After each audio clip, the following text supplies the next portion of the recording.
Welcome to the campus of the University of Missouri in Columbia for the Big 8 Game of the Week. Today at Faurot Field, it's the 9th-ranked Colorado Buffaloes taking on the Missouri Tigers.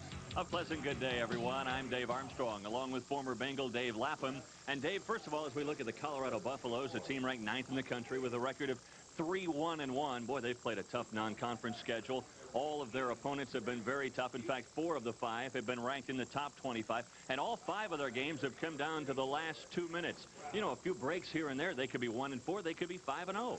Absolutely. 18 points separates them from an 0-5 to their current record of 3-1-1. And as you say, they could be 5-0. So they're ready for the Big 8 Conference. They're tested in the close games. Anytime there's a close football game, Colorado right now is going to believe they're going to win it. Yeah, and you got to believe, too, with Colorado playing today here without Darian Hagan. That's right, without Darian Hagan. A big loss for Colorado against Washington was the fact that Darian Hagan goes out with a shoulder injury. And since they played so many close games, Darian Hagan got a lot of snaps, and as you mentioned, does get hurt against the Huskies last week. And here we see him loosening up a little bit, but he's not really overly enthusiastic throwing this football. I think he's going to play today only in an emergency situation. Charles Johnson will start in his place. Johnson coming in, a junior out of Detroit. What does he bring the Buffalo attack? Well, a little bit of uncertainty. I think he's a capable quarterback. When he's in there with the #1 offensive line, he performs very well. Did a good job in his drive against Washington last week, making the right decisions. Well, it was a good job by Missouri last week against another Pac-10 opponent in Arizona State, another ranked Pac-10 opponent. And there is no question mark about Kent Keefer. Bob Stoll calls him their key player on this team. He certainly is, and he's a very intelligent quarterback. Doesn't have a howitzer hanging off his shoulder, but he gets the job done. Distributes the football very well. He's got a lot of weapons, spreads the field, and gets the football to the right places. Makes good reads when he gets a pre-snap read in the secondary. Keeper's got to play well today for Missouri to have a chance. They lost 49-3 to the Buffaloes in Boulder last week. Colorado would love to continue that trend. They've won 5 in a row in this series. What does Colorado want to do today? Well, what Colorado wants to do is make sure that they've got the quarterback position taken care of. Now, Charles Johnson, as we mentioned, not a lot of snaps, but they feel very comfortable with him in there as the backup. Then the other thing they have to do is unload the big guns. By that we mean don't let Missouri take advantage of them with the big play. Collins and Mays, the 2 wide receivers. You pay too much attention to one, the other one hurts you.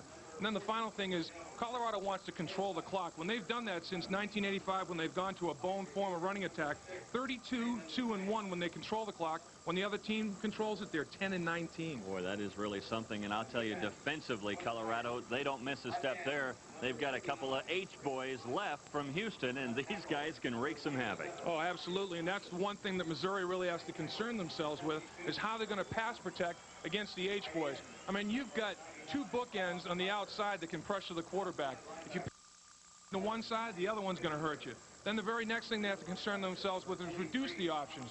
Don't let Colorado get on track with that option game. Don't let Eric Bieniemy run wild on you. Then the final thing, ride the wave. They're coming off a big win for this program. What they want to do is stay focused. They played the perfect game against Arizona State.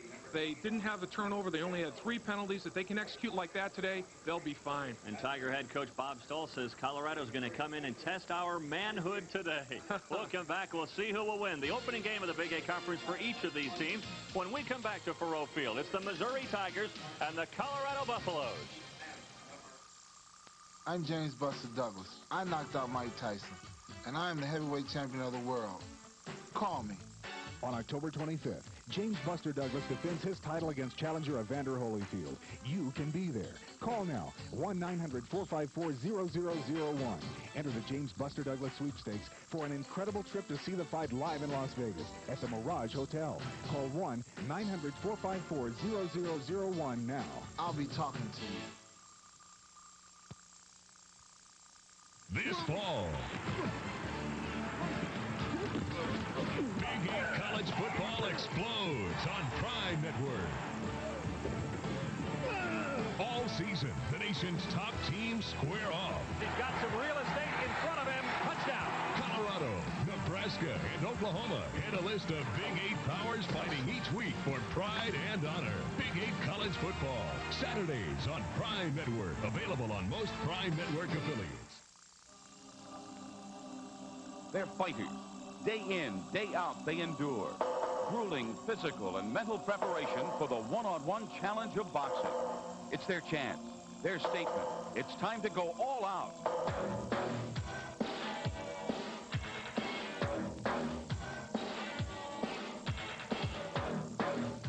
MSG Boxing this fall on Prime Network. Available on most Prime Network affiliates. Hey, you look like an avid sports fan. How would you like to win $500? Do what? $500. All you have to do is answer 6 sports trivia questions. Like what? Well, questions on football, soccer, tennis, basketball, golf. Baseball? Yeah, baseball, too. All sports. Just answer 6 trivia questions. $500? What are the questions? I can't tell you. Just call 1-900-CAN-I-WIN? Championship Sports Trivia. 1-900-CAN-I-WIN? Just $2 per minute. We're back in Columbia, Missouri, where the Missouri Tigers host the Colorado Buffaloes. The Big 8 opener for each of these teams. Missouri at 2-2. Colorado coming in with a record of 3-1-1. Missouri feels like they should be 4-1. Colorado would love to be 5-0. They're pretty happy at 3-1-1, although Bill McCartney in his 9th year at the helm, Coach Mack at Colorado. This has got to feel a little bit weird for him, strolling the sidelines here at Faurot Field. He played here from 58 through 62, a grad of Mizzou in 1962. As far as Bob Stoll is concerned, he is turning this program around now in just his 2nd year. A big win for his program. He ranked it right up there with the top wins in his college coaching career as they beat Arizona State last week. And Bob Stoll is getting the job done here. He did it at UTEP. He did it at Massachusetts. He's also doing it here at Missouri. The Missouri Tigers will be kicking off to the Colorado Buffaloes to begin things. Mark Plunkett will do the chores for the Tigers. Plunkett also their punter. Jeff Jackie will be their place kicker when it comes to field goals. Back deep for the Colorado Buffaloes, number 1, Eric Bieniemy, and number 9, Mike Pritchard.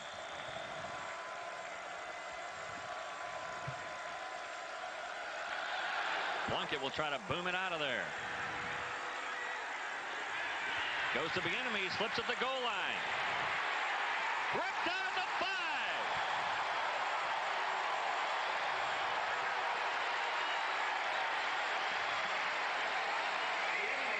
Mike Jadlow came in and ripped Bieniemy down at the 5-yard line. Excuse me, it was Jermaine Wilkins.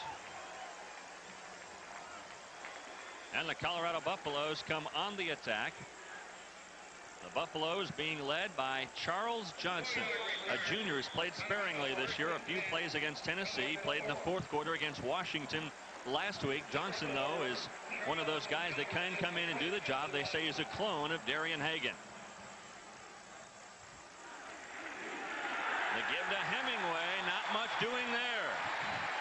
George Hemingway got back to the line of scrimmage and maybe gained a yard. As far as the Colorado backs and receivers, that story starts and ends with Eric Bieniemy. He needs 129 yards today to be the all-time leading rusher at Colorado. Up front, a huge front line and a great one. 3 All-Americans. Joe Garton leads the attack there. He is an Outland Trophy candidate, along with Mark Vanderpool and Jay Lewenberg. They're a very experienced and very good offensive line for Colorado. 2nd and 9 from the 5. Bieniemy finds a hole in the middle. And then he is hit down by Gerald Fletcher, a senior out of Bonner Springs, Kansas. So it's going to bring up 3rd down and about 3 yards to go. Up front for the Tigers, a couple of good-looking young freshmen. Rick Lyle and George Hunt are those guys up front that are doing the job as freshmen. Mario Johnson also expected to have a big day today. Mike Ringenberg has moved back to the outside. Tom Reiner is a little bit injured. And as far as the secondary is concerned, Maurice Benson coming off a great game. He had 3 interceptions against Arizona State. On the option, Johnson slips at the 10. He won't get the first down.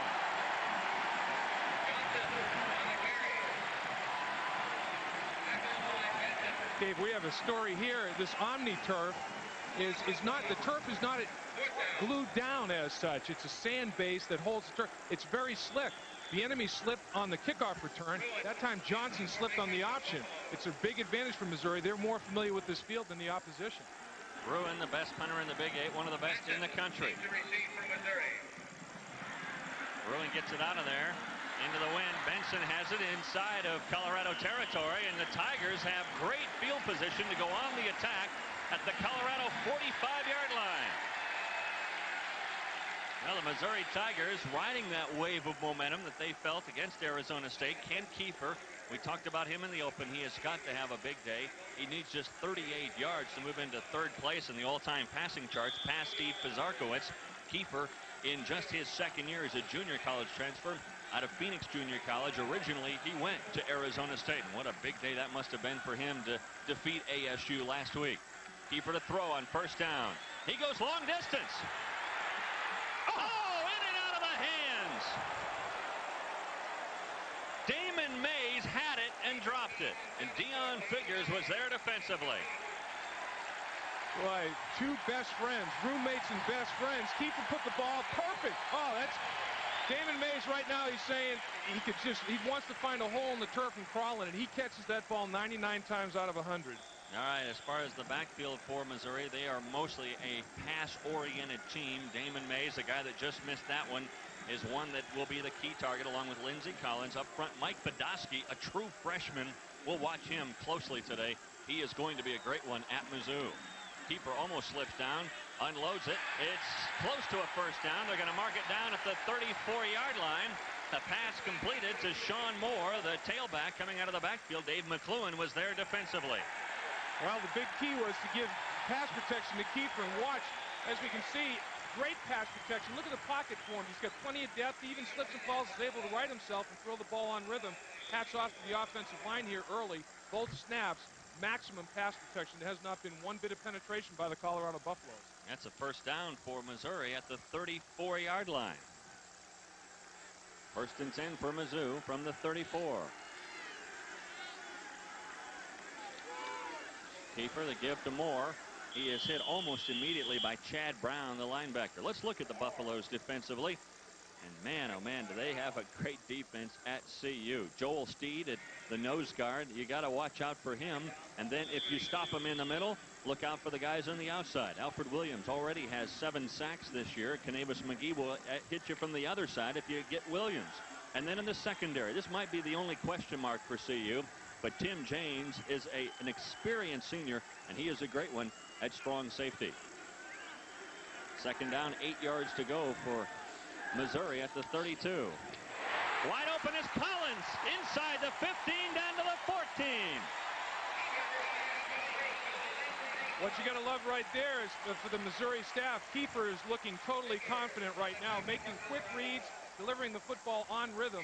Great protection once again. Everybody's wired at the line of scrimmage. A two-step drop, rifles the football, finds a little seam. Collins, the dangerous thing that Figures and his cohorts have to watch out for is they have to make a sure tackle. Once Lindsay Collins catches the football, that's only part of it. After that, he's a dangerous threat to break a tackle and go all the way. He's a running back after the catch, basically. So first and 10 from Mizzou at the 15-yard line. That's Collins in motion. Well, Whistler got some movement up front, perhaps, and looks like Mizzou might be backed up 5 yards on the play. This all began, really, with the fact that Eric Bieniemy slipped on the goal line on the kickoff return. He was stopped at the 5, and it was 3 and out for Colorado. A punt into the wind by Ruin that was handled by Benson at the 45. And Missouri with great field position, although they're backed up 5 now to make first and 15. Bill McCartney, we talked to him last night. We'll air that interview at halftime this afternoon. And McCartney is a guy that was rewarded for his efforts at CU, turning this program around, and I mean turning it around, with a 15-year contract, which in essence, at the age of 50, for him is a lifetime contract. It's an annuity. You got to look at it as an annuity. It's unbelievable.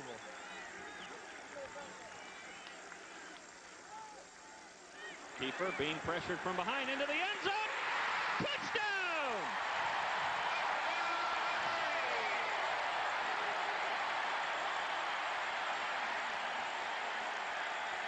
Victor Bailey, 20 yards.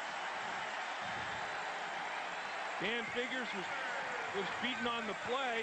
Alfred Williams gave some backside pressure from Kiefer's blind side. Kiefer, though, staying in there poised. A great route. Just pure, boy, that's a tremendous. He put the ball right where it had to be.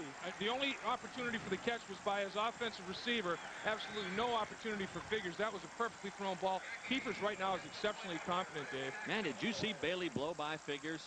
Figures was coming up, and what a perfectly thrown ball right in the end zone. And coming in to tack on the extra point is Jeff Jackie. He is 11 for 11 this year. And the Tigers, for the 4th straight week, have scored on their opening drive, and they lead 7-0.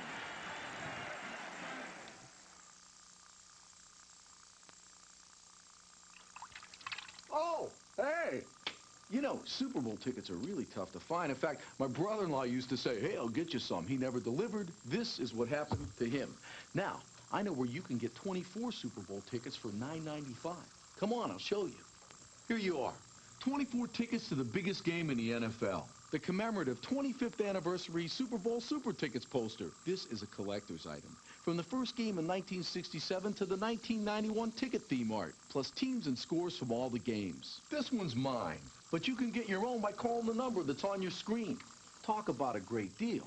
You get a 24 by 36-inch 5-color poster, perfect for framing. It makes a great gift, and it's the collector's item of the 90s. All for $9.95 plus $2.50 shipping and handling. I'm going to get another one. To order your official Super Tickets poster, call 1-800-272-6100 now. Check, money order, Visa, or MasterCard accepted. Available only through this offer. I'm James Buster Douglas. I knocked out Mike Tyson, and I am the heavyweight champion of the world. Call me. On October 25th, James Buster Douglas defends his title against challenger Evander Holyfield. You can be there. Call now, 1-900-454-0001.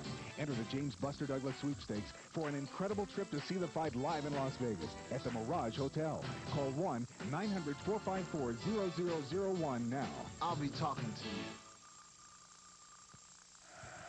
Missouri Tigers leading the Colorado Buffaloes, the 9th-ranked Buffaloes, 7-0. Plunkett with a puncher down to Bieniemy, who this time fields it cleanly. Breaks out to the 25, falls up to the 30, and Bieniemy a little bit upset with himself for not breaking that a little bit further. Let's watch again the touchdown from Kent Kiefer to Victor Bailey, 20 yards. You'll see Alfred Williams come at the top of the screen here in the white jersey. Just hits him as Kiefer releases the football. Did not impede his throw, though. Bailey just did a good job of cooking figures that time. It was just speed, and boy, Missouri has plenty of that on the perimeter. Kiefer already 50 yards passing. He has moved into the number 3 spot in all time for Missouri. There goes Bieniemy. He slips outside at the 34-yard line. A pickup of about 5 on the play. They'll mark his progress to the 35. Mike Ringenberg was there to make sure he stayed down. One thing that Colorado did in the first drive, Dave, is they tried to establish themselves up the middle. Just gave the ball to the dive back, and really that's to get Charles Johnson into the football game. He didn't actually go through with the second and third phase of the option until 3rd down when he slipped and fell. Now it'll be interesting to see if they get Charles Johnson more involved and have him making more decisions in the running game. 2nd and 5 from the 35. Johnson on the pitch back to Bieniemy. Picking a hole across the 40. Look out! One man to beat. It's Benson. Benson hems him in, and there's a fumble.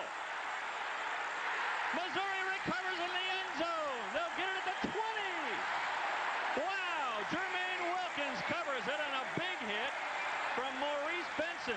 And who was that came from behind and knocked it loose? I think it was Sharon Washington. I believe it was number 18, Sharon Washington, that came and punched it out from behind once Maurice Benson caught Bieniemy. As we can see, Bieniemy pretty much finds the lane and just turns it on. Now Benson has the angle to cut him off, but watch Sharon Washington come from the backside, number 18, boom, punches at the football, and it's gone. It's out of there, and takes a good, favorable bounce from Missouri. Instead of rolling out of bounds, rolls into the end zone. Touchback. Well, that's when the breaks are going your way. This ball was so close to going out of bounds, and that would have been Colorado's ball. Instead, it stays inbounds, and Missouri gets it to the 20. Just look at that hit, a tremendous hit by Sharon Washington. He just punched right at the football. Big break. So the Tigers go back on the attack. Kiefer to throw again across the middle. No flags. Lindsay Collins thought his progress was impeded. Dave McClellan was there defensively for Colorado. I don't mean to take the wind out of the sails of the Tigers, but last week against Washington, Colorado watched the Huskies go 80 yards for a touchdown and then just allowed 21 yards the rest of the first half. Right. And, you know, you made a point that Missouri has scored on the first drive 4 straight games. Colorado has been behind. The opposition has scored first in every football game they've played this year. They've come back and won 3 and tied 1. So they have the ability to come back, obviously. In fact, they were down 14-0 to Stanford and came back to win that ball game. Whistle before the play began. They're going to restart things again after they back up Missouri a little ways. Wow, what a start for the Tigers. This is the way that Bob Stoll pictured things, I'm sure, in his mind as he looked at the game plan. 10:06 left to go here in the first quarter. Bill McCartney a little bit worried now at his alma mater of Mizzou. There was an early movement on the left tackle, Rick Trumbull, on that particular play, a 5-yard legal procedure penalty. So that makes it 2nd down and 15 yards to go, back at the 15. Dion, don't give him anything. Backs are split.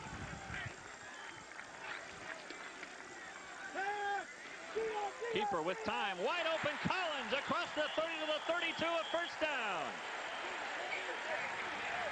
Boy, they're picking on Dion Figures right now, the guy that intercepted the ball against Washington to key the victory for CU. Absolutely. Well, he got cooked on a touchdown pass by Bayless. Now he's giving all kinds of cushion, and Lindsay Collins takes advantage of that, breaks it to the sideline, but there's a flag, may nullify the whole thing. Yeah, Lindsay Collins, a guy in his senior campaign, he's caught a 68-yard touchdown against TCU already this year. I remember the one he had against Miami last year here, 67 yards. Well, that one there that would have been a first down is called back. They'll mark it off half the distance to the goal, back to the 7-yard line. Tough break from Mizzou there, as now it's 2nd down and 22 yards to go, back at the 12. See, Colorado secondary, they're all 195 to 205-pound range. In the Big 8, they're recruited to defend the run. They're basically extra linebackers. They're tested now early, covering the receivers. They're going to be tested the entire game.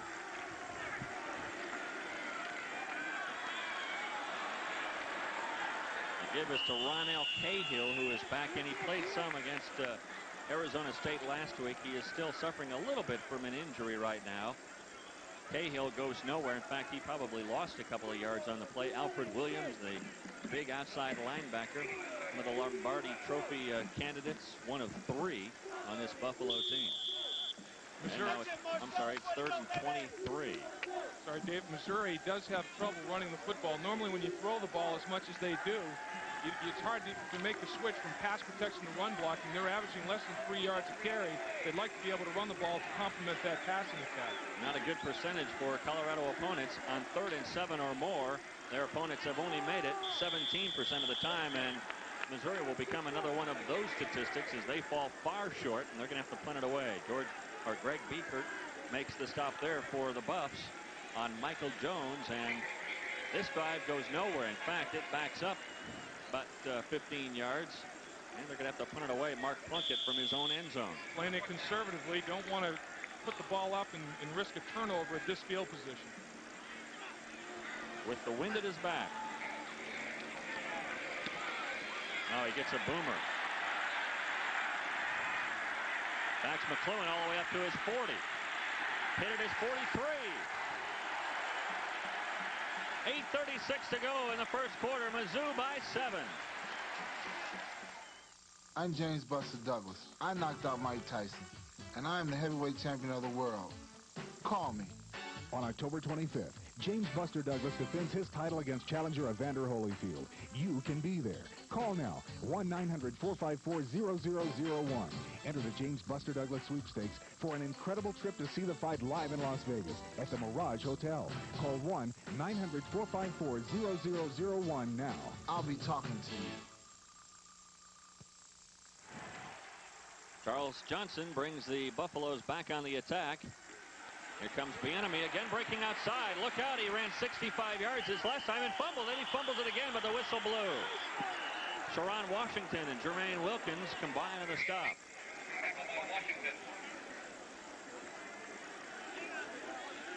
Dave, Bieniemy's already over halfway what he needs to set the all-time rushing record. He needs, 129 coming in. He's got well over 70 now, doesn't he? Yeah, he's got 85 already. 85. He might do that by halftime, the way he's going. And the current record holder, Charlie Davis, he was a rookie with me with the Cincinnati Bengals, running back out of Colorado. He was a class act, a fine running back. From the eye bone, Johnson to throw. Going long distance, up for grabs. That could be Massive interference. It looked like Mike Pritchard reached out and just grabbed Sharon Washington. They did not fight on that run fake whatsoever. Everybody did a nice job of getting back in their coverage areas. Are they going to call face guard, and they're going to call offensive pass interference? Yes, sir. Yes, sir. Good call, Dave. Watch. Nobody bites on this run fake whatsoever. Watch Pritchard as this ball's in the air. Now the defensive back has every right to the football as a wide receiver does. Pritchard pulls at him, yanks him to the turf before the ball even gets there. Wilkins almost got to the ball anyway. Wilkins was the guy that went down. Washington was the guy that almost got there. So that backs the Buffaloes all the way back to their own 38-yard line, and it brings up 3rd and 14. That's also lost of down.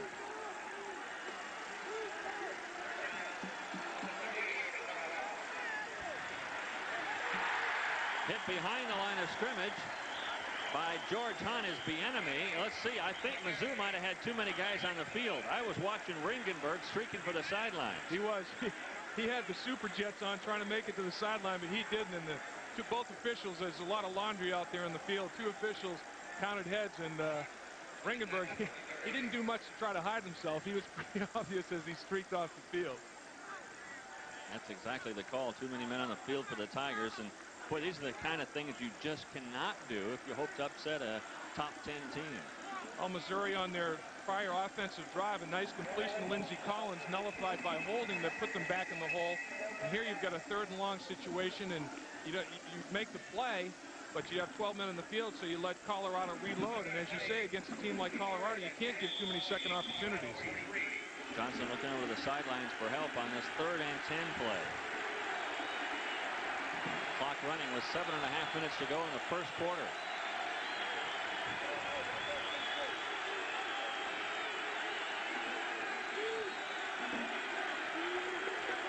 Pritchard goes in motion. Johnson wanted to throw, and he slid down. Boy, that's a 4th or 5th Buffalo we've seen go down on this AstroTurf here at Perot Field. Not making a good adjustment to this Omni turf at all. Mario Johnson gets the easy sack. Of course, he beat his man at the line of scrimmage early. I think Johnson sees him out of the corner of his eye already, tries to plant and make a cut. There's Mario. It was one of those lookout blocks up front. Mario was on top of him before Johnson could react. The ruin to punt away. Maurice Benson back at his own 30.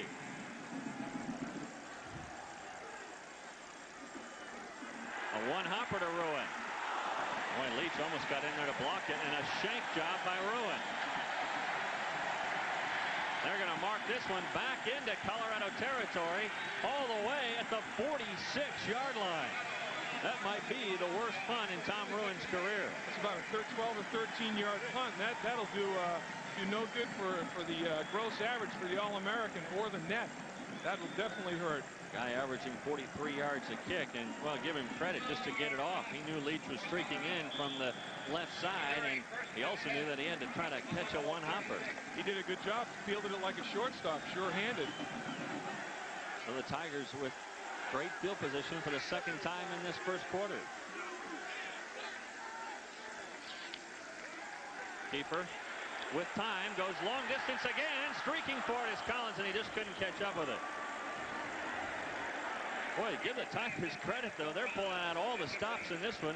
That's the 3rd bomb play we've seen so far today. They are. They're going downtown, and they're going downtown regularly. And you have to credit the offensive line of the Missouri Tigers giving Kiefer time to throw the football. These patterns are long. It takes a while to run these patterns. They're doing a nice job. Russ McCullough is doing an excellent job at the right tackle position. That guy is huge, 6'9", over 300 pounds. Both tackles, both offensive right tackles are huge. Both over 6'8", over 300 pounds. The field will tilt to the right when they're on the field the whole day. And they're quick, too. They both run a 5 flat 40. Or better, yeah. Keeper dropping back on the option play, or the pass play. Gary Howe was blanketed over Michael Jones. That one goes nowhere. Keeper, I think, was lucky just to get rid of that ball. That was a screen that was set up trying to slow down the pass rush, and Alfred Williams did come in and hurry that screen. Gary Howe making a nice read at the line of scrimmage. He's one of these overachievers, I should say. 6 feet, 275 pounds. Football's a game of leverage, and Gary Howe gets under your pads at 6 feet tall. Hagan's with a baseball cap on.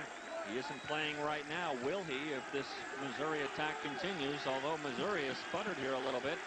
Since that opening drive, they've gone minus 15 yards. And it's 3rd and 12 now. Keeper, look out. Here comes Williams. Sack number 8 for the year. He's had a sack in every game Colorado's played this year. All 6 games, counting that sack. And now he's got a sack in 10 out of 12 games. This guy is quality.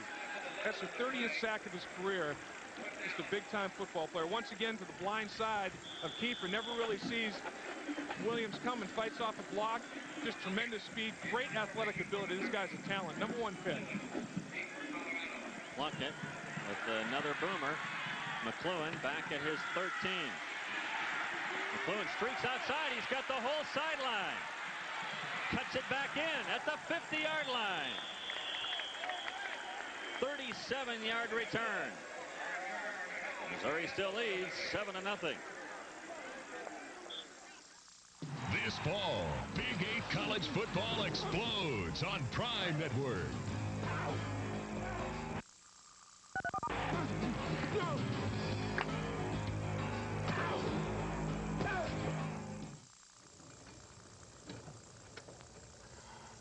I never saw you hit so well. I'm here in 3, you're here in 1.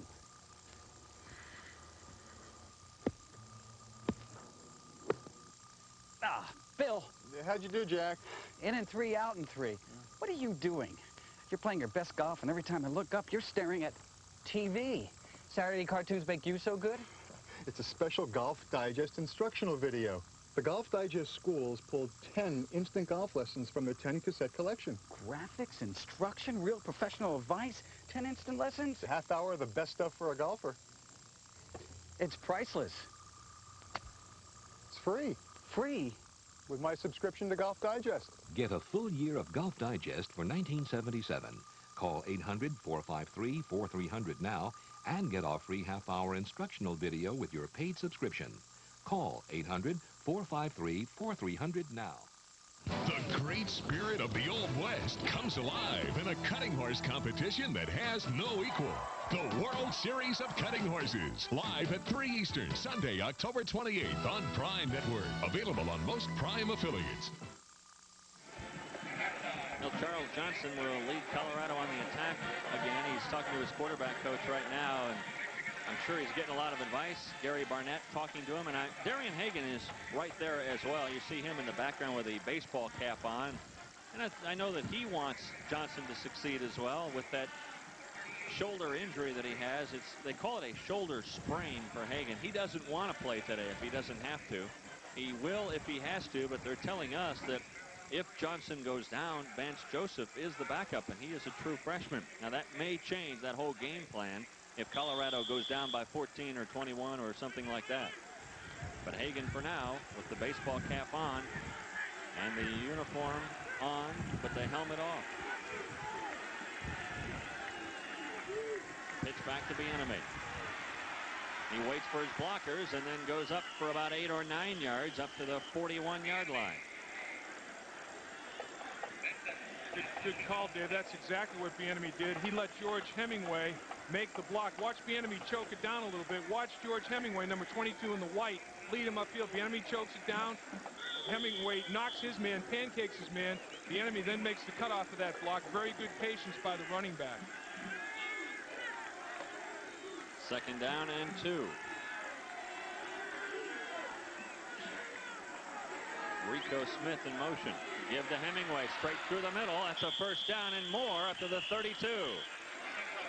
Sharon Washington, who's getting in a lot of plays, makes the stop along with Gerald Fletcher.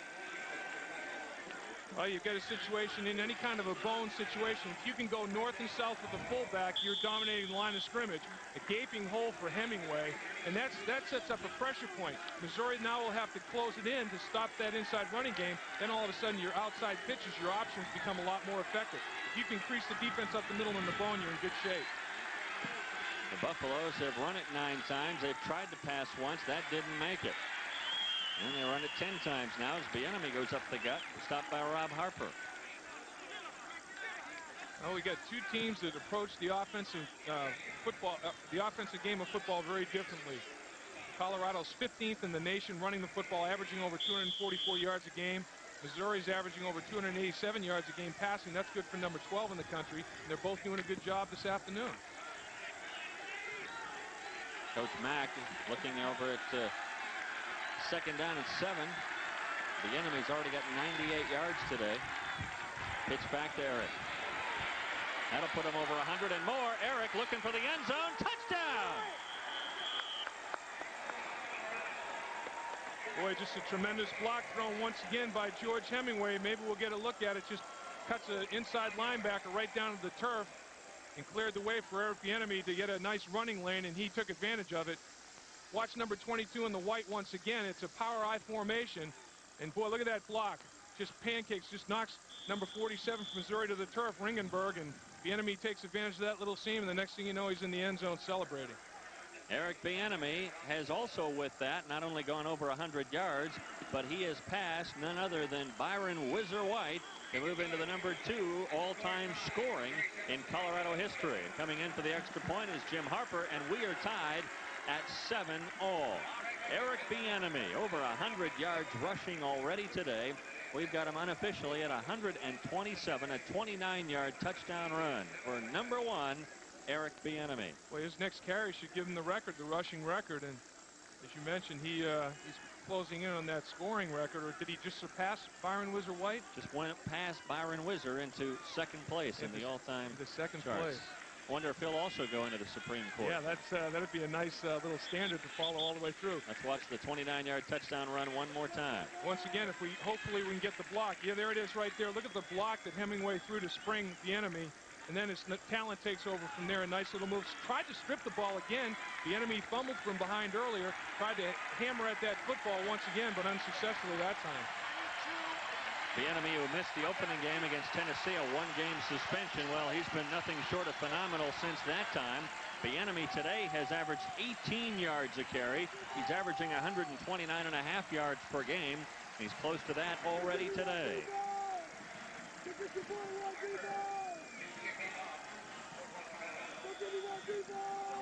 Kicking off for Colorado, Jim Harper. It's a short kick into the wind. Leach will take it at the 8. Stays on his feet up to the 30, up to the 32-yard line. Now Colorado got good field position right at the 50. It took him under 2 minutes, and Bieniemy takes it in from the 29 to tie things up at 7. Well, both teams have taken advantage of excellent field position afforded to them. The Buffaloes were given that field position courtesy of a nice punt return, and that's been a problem for Missouri. Missouri has had good return teams. Their coverage teams have been spotty, and McLuhan took advantage of that, the coverage team by the Missouri Tigers and their punt team, and got a nice punt return to give Colorado an opportunity to score. All this has come in the first quarter, and we still have over 3 minutes to go here in the opening stanza. Fake draw, keeper with time, and now he just unloads it. Boy, he had time, and all of a sudden that was sealed quickly by Canavis McGee. McGee, one of the H-boys, coming from Houston, Texas. He, along with Alfred Williams, and originally it was Art Walker. Really, he did have enough time to throw the football. There must have been good coverage downfield. Just nowhere to go with the ball. Then McGee reacts off the cut block, and he just has to throw the football away. Dangerously close to intentionally grounding the football. Canavis McGee, another guy, 6'5", 250 pounds. Preseason, Sporting News rated these two guys, Williams and McGee, number 1 and number 2 linebackers in the country. Minus 18 yards for Missouri since that opening touchdown.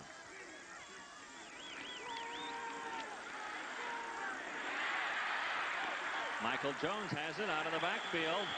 Well, he's going to be close to a first down. Let's see where they spotted at the 42-yard line. Greg Biekert hit him there, but I think it's a first down. Let's see. If not, it gives him a 3rd and short opportunity. Look at the great pass protection once again. A tremendous cut for Kiefer. He has totally free vision downfield, and Jones just a tough run. Nice little spin move off the hit there. First down. It is a first down for Missouri at the 42-yard line. First time they've moved the chains since that touchdown pass from Kent Kiefer to Victor Bailey. It'll be interesting to see how the Tigers react. We were with them a couple of weeks ago when Indiana scored after they scored, and then it was all Indiana. But So far today, the Tigers look like they're much more under composure. And going across the 50-yard line is Ronald Cahill. And he is close to yet another first down. It's going to bring up 2nd and 1. This is a little counter play. And watch big right tackle, number 74 in the black, Russ McCullough, come around the horn. Both the right guard and the right tackle. Guard seals off. Watch big McCullough. He comes all the way from the right tackle position and throws a key block, springing his running back. This guy's 300 pounds, and he can run and adjust and move his body that well. That's a great athlete. He stopped Greg Beekert from making the play, and it sprung Cahill loose for 9.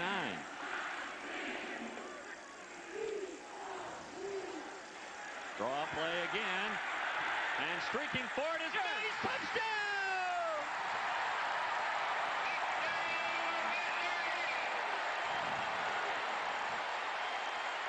Jim James never made a reaction to the ball, Dave, and Mays that time, earlier the first drive, Mays dropped a short touchdown pass. This time he made the adjustment to the football. Keeper threw it back toward the sideline. James thought the ball was going to go down toward the middle of the field more. Keeper throws the ball as far as he can. He just unloads. Look at James. He's reacting to the middle of the field and says, no way, Jose, it's over here. Damon Mays says, I got it in the corner of the end zone. And Kiefer's going, wow, 51 yards. Mays dropped one earlier. Not that time, though. He put on a burst of speed. He's a 4.36 40 guy. And he ran under that ball. And it's touchdown, Missouri. Well, we talked about unloading the big guns as far as Colorado is concerned. As Jackie tacks on the extra point. Well, I'm telling you, those guns are loaded for Buffalo today. Well, they sure are. And they're just doing nothing but running straight go patterns, just streak patterns. As you say, they have so much speed. Under 4.5, under 4.4 on some occasions on the perimeter. And that time, Damon Mays made the adjustment to the ball. And the defensive back just did not. Here we go once again. Look at the timing. Look at the protection. Total separation. Nobody's obstructing his vision whatsoever. And he says he's going to throw the ball right to my roommate. Let's play a little pitch and catch. And Damon Mays says, thank you very much. Best friends, little celebration. Now, that was 51 yards. Last week against Arizona, he caught one 61 yards on a flea flicker against Arizona State. One of 2 touchdown catches by Damon Mays against ASU. He had 5 catches overall in that game. That's the 3rd touchdown catch of the year for Damon Mays. And Missouri leads. And listen to this crowd here at Faurot Field in Columbia. And the encouraging thing from the Missouri staff, Dave, would be Colorado comes back in ties. How is Missouri going to react? What do? Come right back with a big play to recapture the lead. Colorado's been giving up 217 yards a game through the air. Keeper, at this rate, may come close to that at the half. Wow, what a start. We're still in the first quarter. This is a great football game so far with 1:55 to go in the opening stanza. Jackie to kick off through the end zone. They're not going to mess with Bieniemy that time. And they're going to pin Colorado back on the 20-yard line. Little wind in his back, a little adrenaline rush, and that ball's through the end zone, man. That was on a line drive, too. He didn't need much of the wind. He booted that one through. And the Mizzou crowd here is thinking to themselves, wow, can we pull off 2 upsets in a row? Well, in 1985, Colorado made a move to the running game, Dave. They said they went to the wishbone, then adjusted that to the eye bone. Will 1988 be a watershed year for Missouri? They went to the passing attack, and boy, it is looking sharp today. You know, the goalpost they ripped down last week, they were telling me yesterday, that's the last goalpost they have. If it goes down again, they don't have another goalpost to replace it. Bob Stoll was saying that's a problem we'd love to deal with. Really? Let's look at the scoring drive for Mizzou. They were backing up just a little bit, and all of a sudden the big bomb, officially recorded at 49 yards to Mays. Boy, you can score quickly when you can gab up the real estate that way. 49 yards from Kiefer to Mays. Well, we'll see if Colorado makes an adjustment to Mays. We'll see if Lindsay Collins starts being the beneficiary of that. 2nd down, 8 yards to go. Bieniemy outside. Fletcher right there. Fletcher stayed home. Nice play by the entire Missouri defense. The point of attack was supposed to be a straight dive. The enemy saw that it wasn't there, bounced it to the outside, and Fletcher said, no, this is my territory. Watch, it's supposed to be just a lead, an isolation lead up top, right up the middle, not there. Look at Fletcher. These guys looked like they were at a disco together and made a tremendous play by corralling him. Yeah, they'll save the last dance for me. Really? Two good athletes. Boy, look at that. Hell, I wonder what it is passing, though. Yeah, it turns around when you go through the air. And the score is 14-0, Mizzou. Screen pass to Bieniemy. He's got room. And he gets a first down, which quiets the crowd here at Columbia up to the 36-yard line. Brad Scribner made the stop. That's the first pass completion for Johnson. And that's a fine call by the Colorado coaching staff. A nice little safe pass for Johnson to get on the board with, to get into the statistical category with. And the way Missouri was coming off the football, they knew they were going to be rushing the passer, trying to get upfield. And the way to nullify that is by draw or screen, and the screen was executed effectively. Boy, how important was that win last week for Mizzou? Well, they sold literally thousands of tickets as a result of their win over Arizona State, and they're expecting a crowd of between 45 and 50,000 here today. They've been averaging around 35. Hemingway busted up the middle for 3 tough yards before Tom Reiner, the middle linebacker, could stop him. That's the end of the first quarter. Wow, if the other 3 are like this, stick around, folks. 14-7, Mizzou leads Colorado.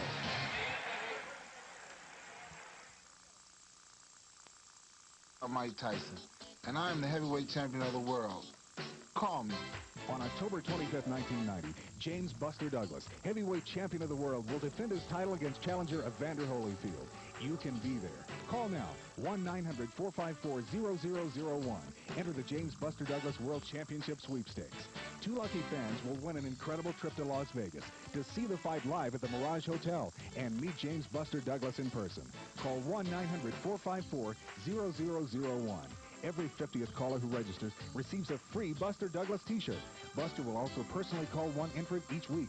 Call 1-900-454-0001 to enter now. The sweepstakes package is a once-in-a-lifetime chance to visit Las Vegas and see a matchup of the world's top fighters. Call 1-900-454-0001. I'll be talking to you. Pool. Steve Miserak, the master. Pretty Boy Floyd, the hustler. Eva Mataya, the leading lady. Now come together to bring you the ultimate in pool instruction videos. Pool, the master's way. Steve Miserak, the master. And 3-time world champion reveals his secrets of 8-ball, 9-ball, and straight pool. And teaches you breaks, banks, angles, English, strategy, and more. Pretty Boy Floyd, the world's greatest hustler, shares with you his magic cue ball control with the masse, the jump, the power draw. Becoming world champion was no accident. I've learned from past masters. Now I'm going to teach you what they taught me. Plus some secrets nobody knows but me. Take it from me, the Miz, the master. If you play pool, you must have this video. To order Pool the Master's Way, use your credit card or call 1-800-942-2600. That's 1-800-942-2600. Or send $24.95 plus $3.50 shipping and handling to Pool the Master's Way. P.O. Box 5075, New York, New York, 10185. We're on the campus of the University of Missouri in Columbia at Perot Field in Columbia. I'm Dave Armstrong, along with Dave Lapham, the former Cincinnati Bengal. And right now we're watching Missouri surprise Colorado. The 9th-ranked Buffaloes are trailing 14-7. Colorado with a football. Second down, 6 yards to go at their own 39. Charles Johnson is playing in the place of the injured Darian Hagan. Going for his second straight pass completion. He's got it. That goes to his tight end, John Bowman, out of bounds. That'll be another first down near midfield. I think the Colorado coaching staff would like to balance up the run and pass yardage a little bit here. And this is just a little run fake, trying to freeze the inside linebackers. A little counter action, freezing the defense. Bowman wide open, turns it upfield. Nice, safe, positive gain. Just like a long lateral. Looks like the 49er offense to me. It's not a bad offense to copy. That's right. The give is to the wingback Simmons. We got a flag down. Let's see what that's all about. Mike Ringenberg makes the stop after virtually no gain. They may call the big left tackle, Ariel Solomon, who came around on the counter.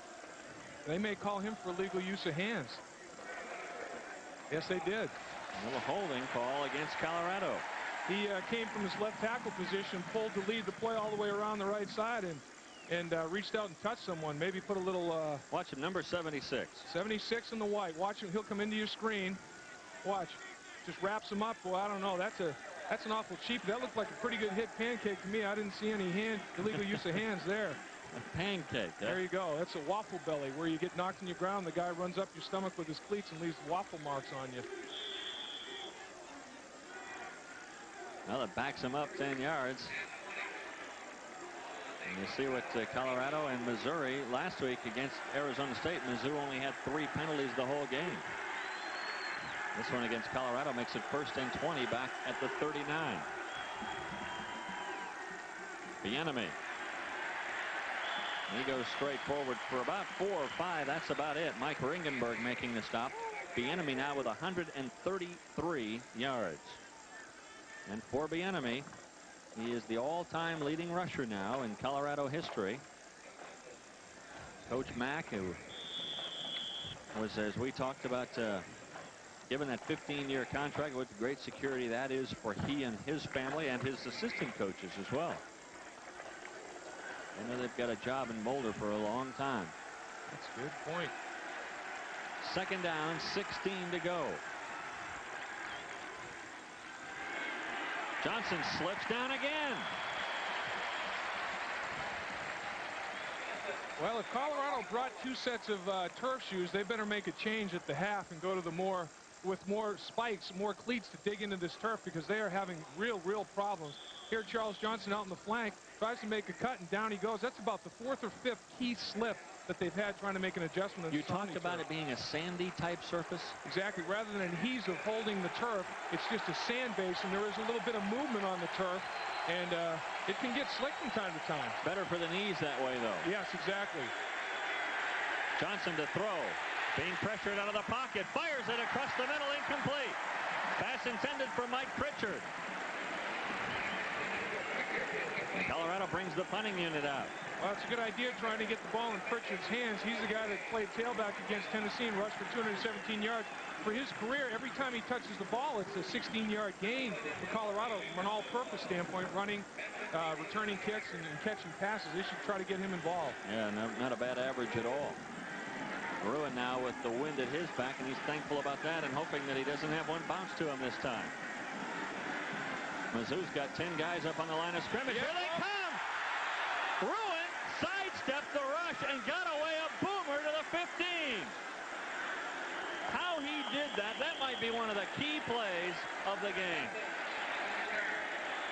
Wow, what a play by Ruin, and Mizzou will have it when we come back.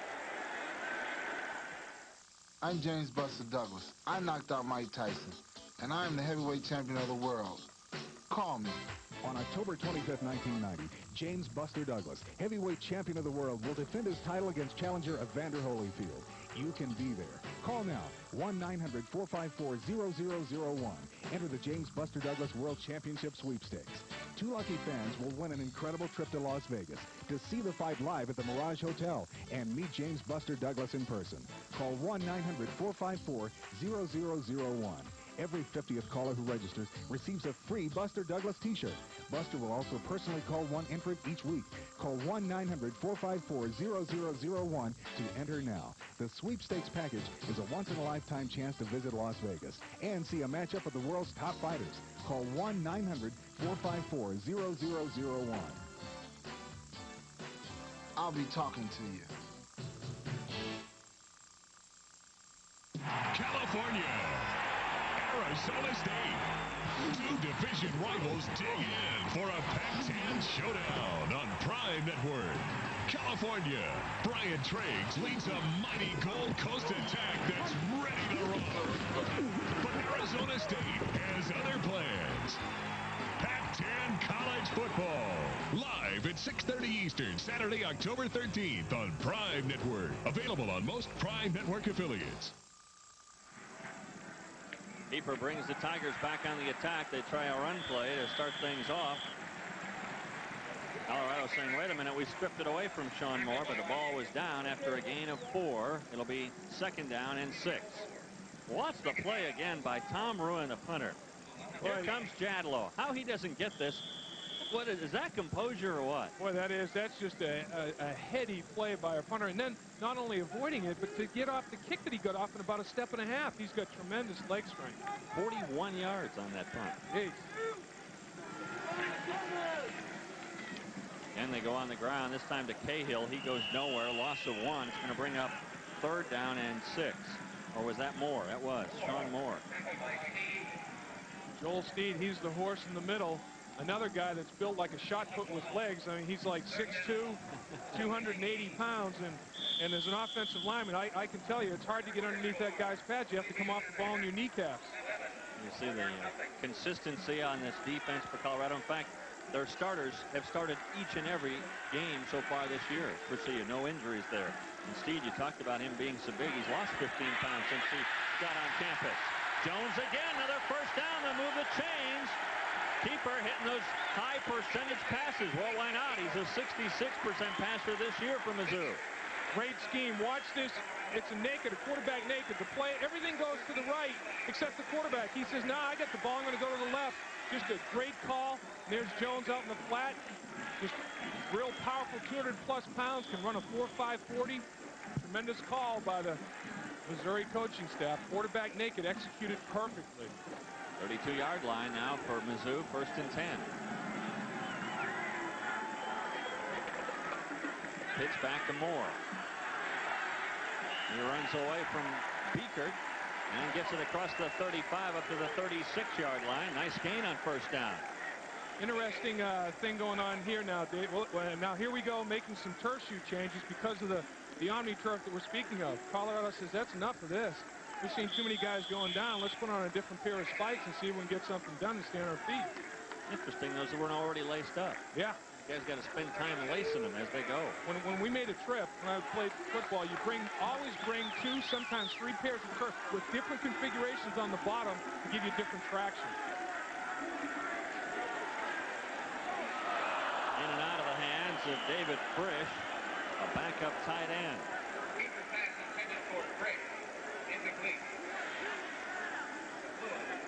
That's going to bring up 3rd and 6. You know, it's funny, Dave. We're seeing both teams. Colorado's got their running game established, so they're trying to balance it with the run. Their run sets up the pass. Missouri, the pass sets up the run. They feel that they've got Colorado stretched a little bit defensively because of their passing attack, and they're trying to exploit that by hitting some seams in the running game. That's this year. Today, they're 1 of 3 on 3rd down. Keeper audibilizing.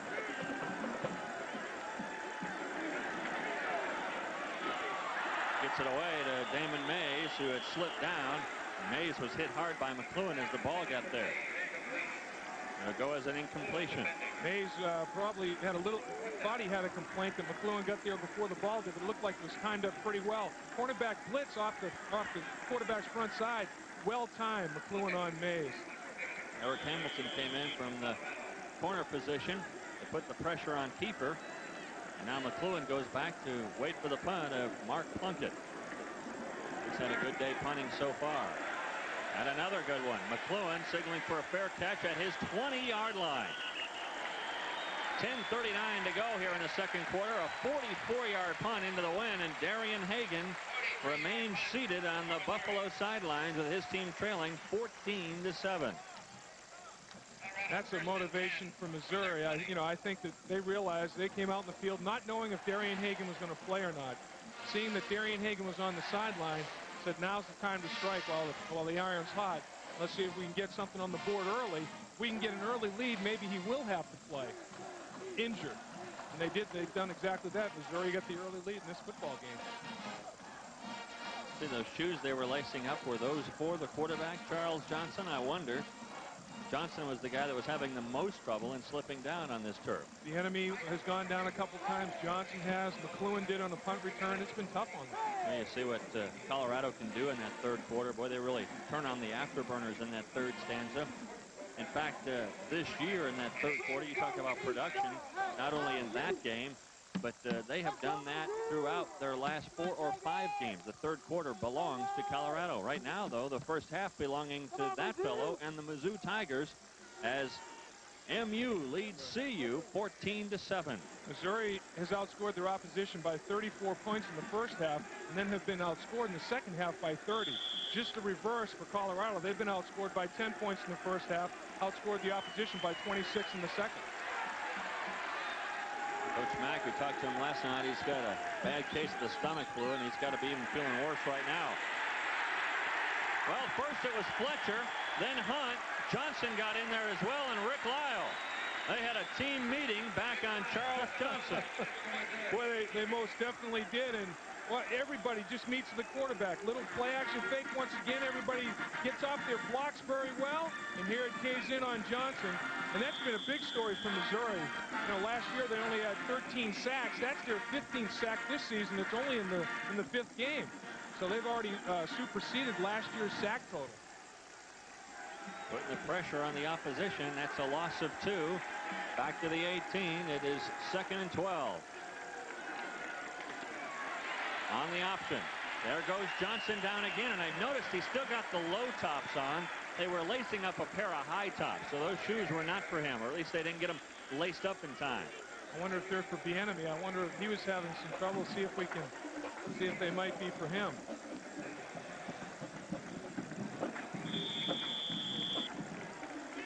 You know, the sacks that the Missouri Tigers have had, 7 of the sacks have come from the redshirt freshman. Rick Lyle has 2. George Hunt has 5. He's already got the freshman career record with 5. The team record for a season is 8 sacks, so George Hunt's in the hunt for that record. 3rd and 8. Johnson to throw. That's a pass completed, but it'll be well short of the first down to George Hemingway. Maurice Benson was there defensively, and it's 3 and out for the Buffaloes.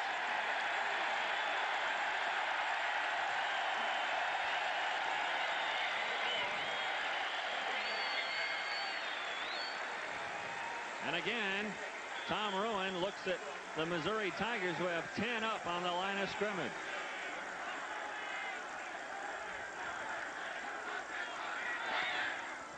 Ruin gets one away. Again, it goes off the side of his foot, but what a bounce.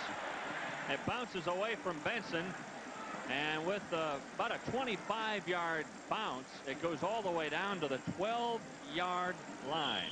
That'll go into the record books as a huge punt for Tom Ruin, 63 yards. That is not his longest this year. He had a 65-yarder earlier this year.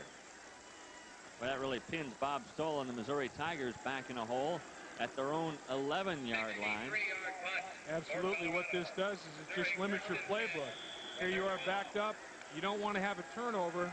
Throw the ball up and have it picked off with this tough field position, so it really limits what you can do offensively.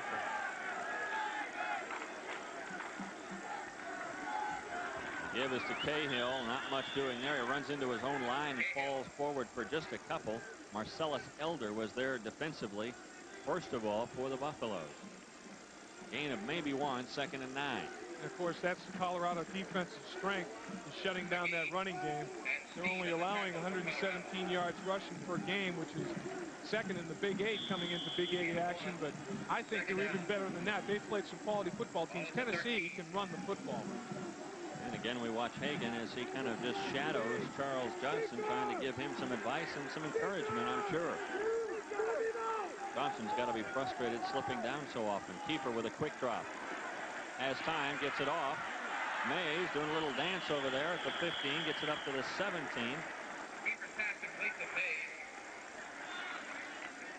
And it's going to bring up 3rd down and about 4 or 5. Clock moving with 7:18 to go in the first half. Keeper showed some intelligence there. Rather than forcing it, take what the defense gives you. Now you reload. Instead of 3rd and 8 or 9, you get a 3rd and 3 or 4, which is a much easier down to conversion to make. 3rd and 4 against them. Colorado has only allowed their opponents to succeed 22% of the time. Keeper gets rid of it. Jones out of the fullback position across the 30 up to the 35-yard line.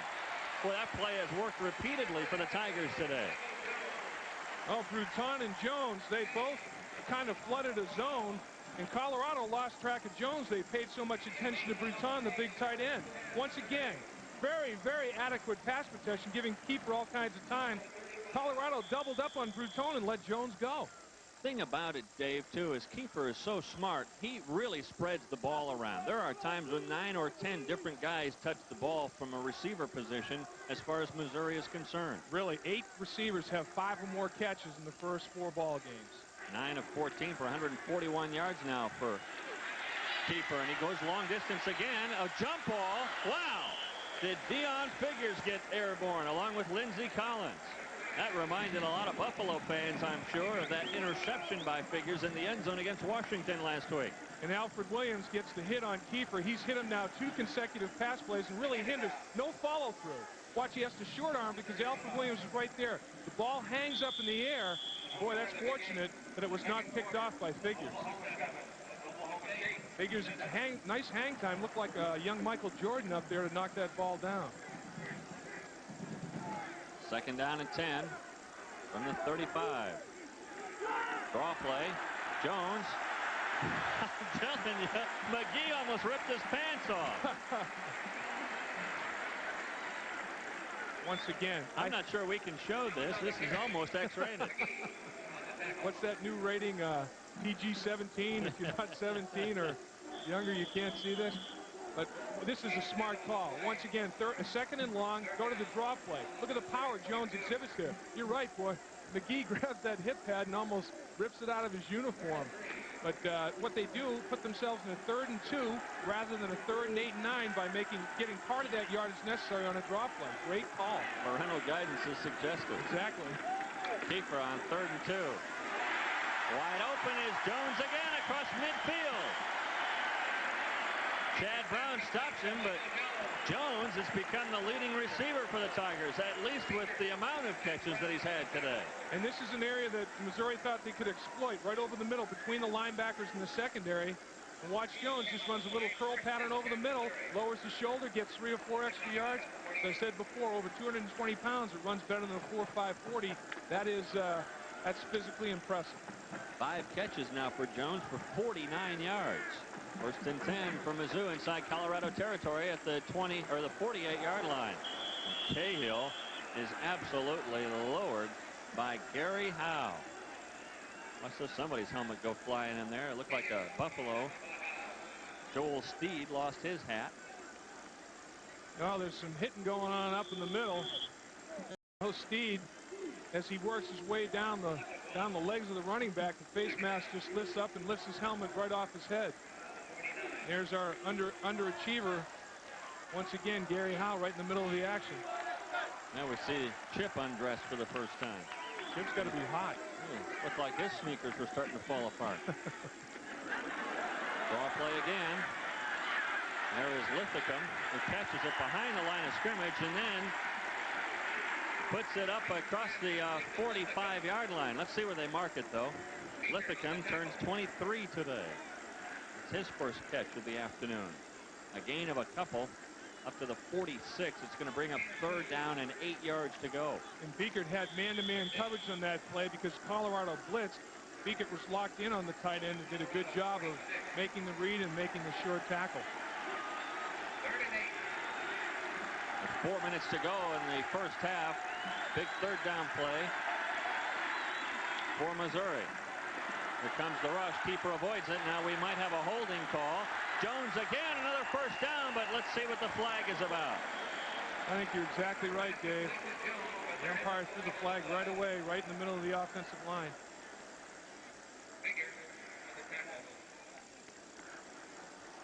Easy to call him from up here, I guess, and Missouri will have that 1st down, come back, and they'll back it up on the other side of the 50. It's going to bring up 3rd down and 18 yards to go. Holding on the offense. Still 3rd down. Already the 5th penalty against the Tigers. That's the 2nd holding penalty that has nullified a 1st down reception on 3rd down. So they're critical. Instead of 1st and 10, get yourself a 3rd and 18. Makes a big difference. Well, Missouri, a team, though, that can throw it. They've had 153 yards through the air today, only 14 yards on the ground. And from the shotgun formation.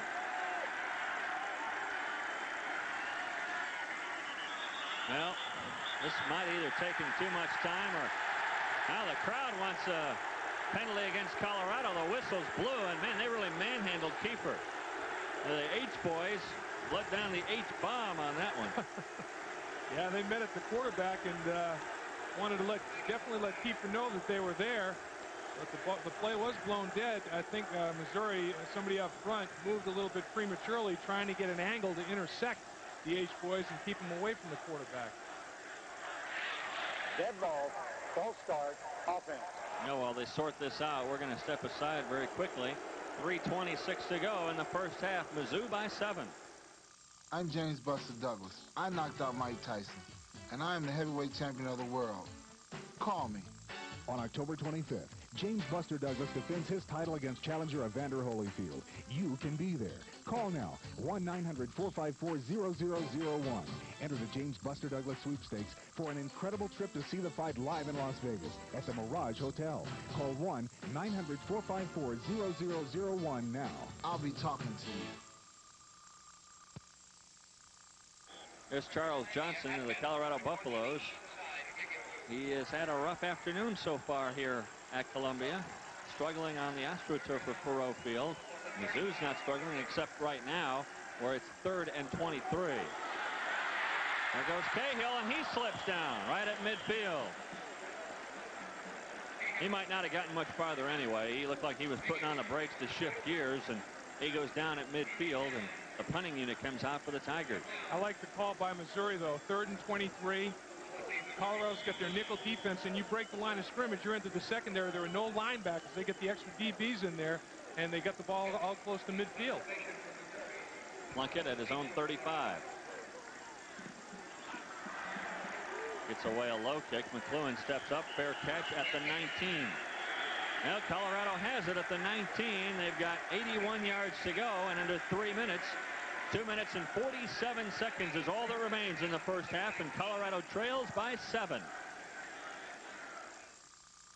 This fall, Big 8 college football explodes on Prime Network.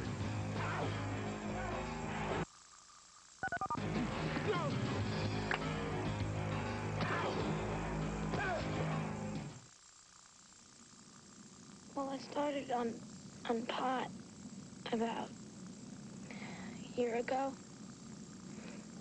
but crack really messed me up bad, and I started on that like a month ago. And you know, I just wanted to see what it would, you know, be like. I said, nah, never to me, you know. I can handle it. We tried some, and like a month later, I couldn't live without it. I mean, I didn't think one time was gonna hurt me. I'm sorry what I put my family through. I never thought this could happen.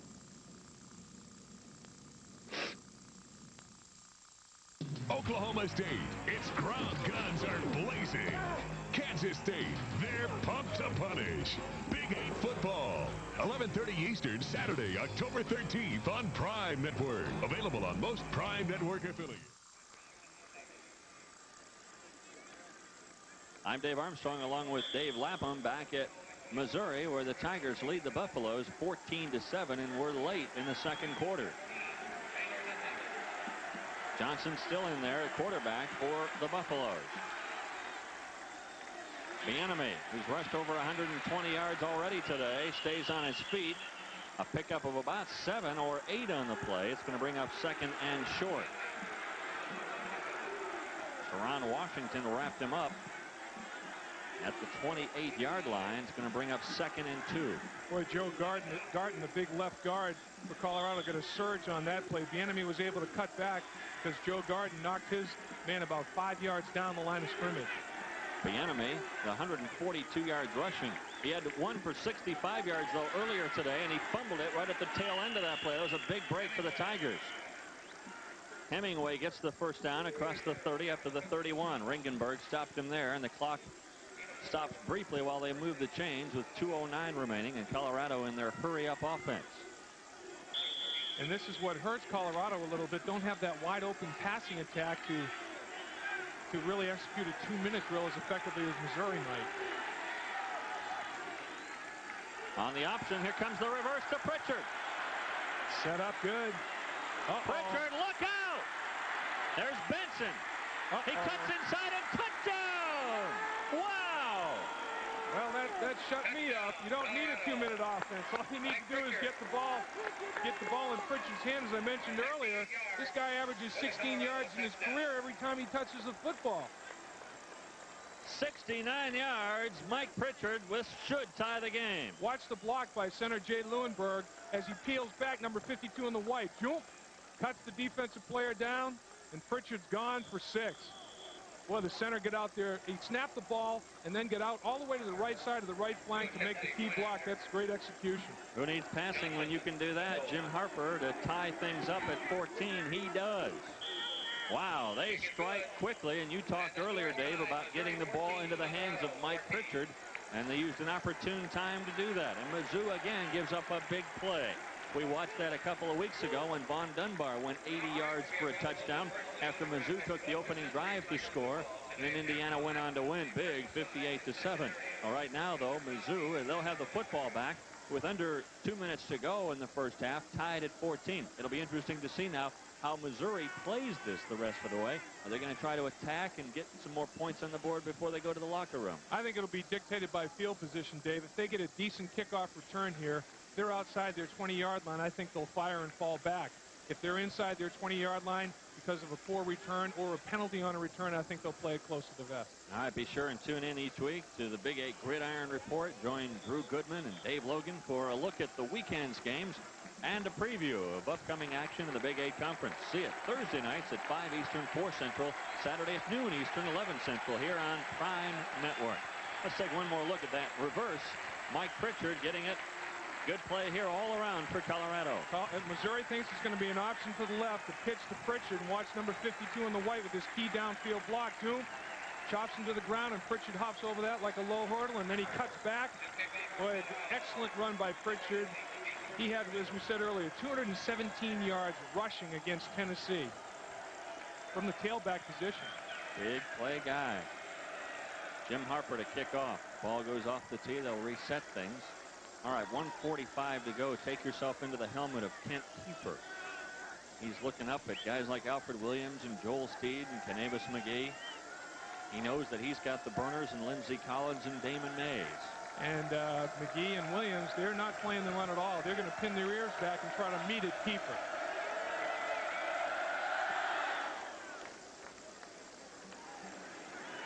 Harper sends Jason Oliver back into the end zone, and so Missouri will start at the 20-yard line. And Kiefer getting the final instructions. Colorado has amassed 264 yards on the day. Missouri 177, and most of those through the air. Colorado, most of their yards on the ground. And there you see, it doesn't take long when you get a guy to run 81 yards or 69 yards. You go 81 yards in a little over a minute. Just a great misdirection play. The Missouri defense was over pursuing, and Pritchard came back the other way for 69 big yards.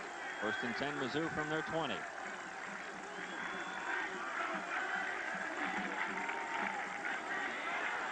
Kiefer again given time. Now he fumbles a football. Picking it up is Canavis McGee. Big play for Colorado, and this game is turning around in a hurry. And that's the biggest nightmare in the world for Coach Stoll and his staff. What you didn't want to do was turn the football over here. That's why the debate was, as we were talking about, you play it close to the vest, you air it out. Good protection here. Kiefer just has nowhere to throw the football. Steps up, finally is stripped from behind, and the ball bounces right up into McGee's hands. I'm not sure. I think it was Gary Howe maybe that stripped the ball as the pocket collapsed behind Kiefer. Yeah, it sure did. Gary Howe got in there and stripped it away, and McGee pounced on it. And Colorado has it. took a perfect bounce up into McGee's midsection. The pigskin just was very kind to him. Well, you just think of how quickly this game has turned. Missouri seemed to be in control at 14-7. Then Pritchard, he goes 69 yards for a touchdown, and right away Missouri turns it over. The turnovers are now even, and that was a big one, though, for the Tigers, as they've let Colorado get right back into this. Pritchard in motion. Pitch back to Bieniemy. He slips down behind the line of scrimmage, a loss of a couple.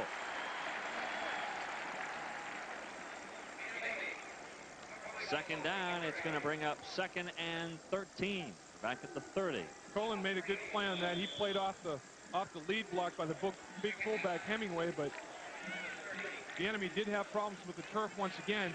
Be interested to see if the Colorado defense can bow their necks here and hold the Missouri defense can bow their necks here and hold Colorado to nothing more than a field goal opportunity. Johnson to throw.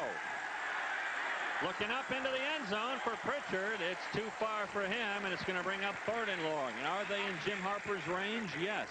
He has a 54-yarder already this year. That came at sea level against Illinois.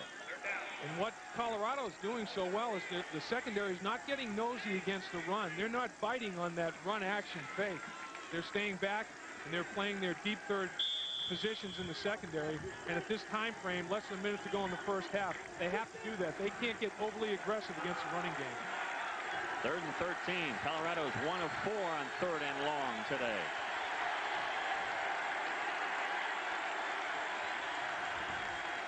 Bieniemy on the draw. Bieniemy, he'll be short of the first down to the 20-yard line. Tom Reiner stopped him short of the first down. And that should bring out the field goal unit, you would think. It's going to bring up a 4th and 3. Or a long 2. Looks like Johnson's staying in there. Decision time. Big play here. Wow. Can you believe that? They might just wait and call a timeout. They're letting the clock run down. I think they're going to. Yeah, I wouldn't imagine that they would go for it here. They just want to get any kind of a lead they can going into the locker room. They don't want Missouri to have any opportunity to come back if they do take some kind of a lead. You know, Johnson's just kind of looking down at the clock, and he's watching the play clock to make sure that he doesn't goof things up here. And with 2 seconds to go in the first half, they call timeout and bring out the field goal unit.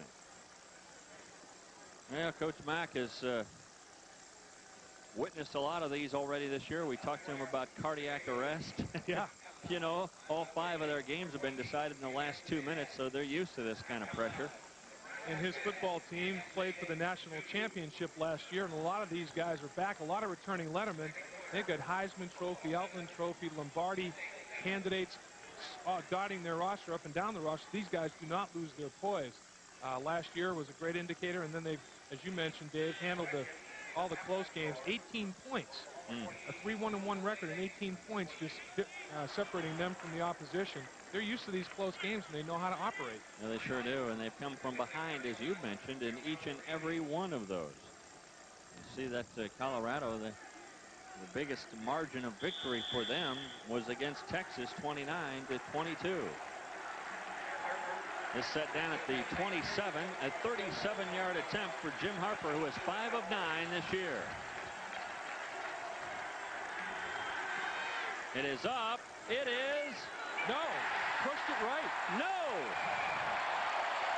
Wow. That's the end of the first half. Whew.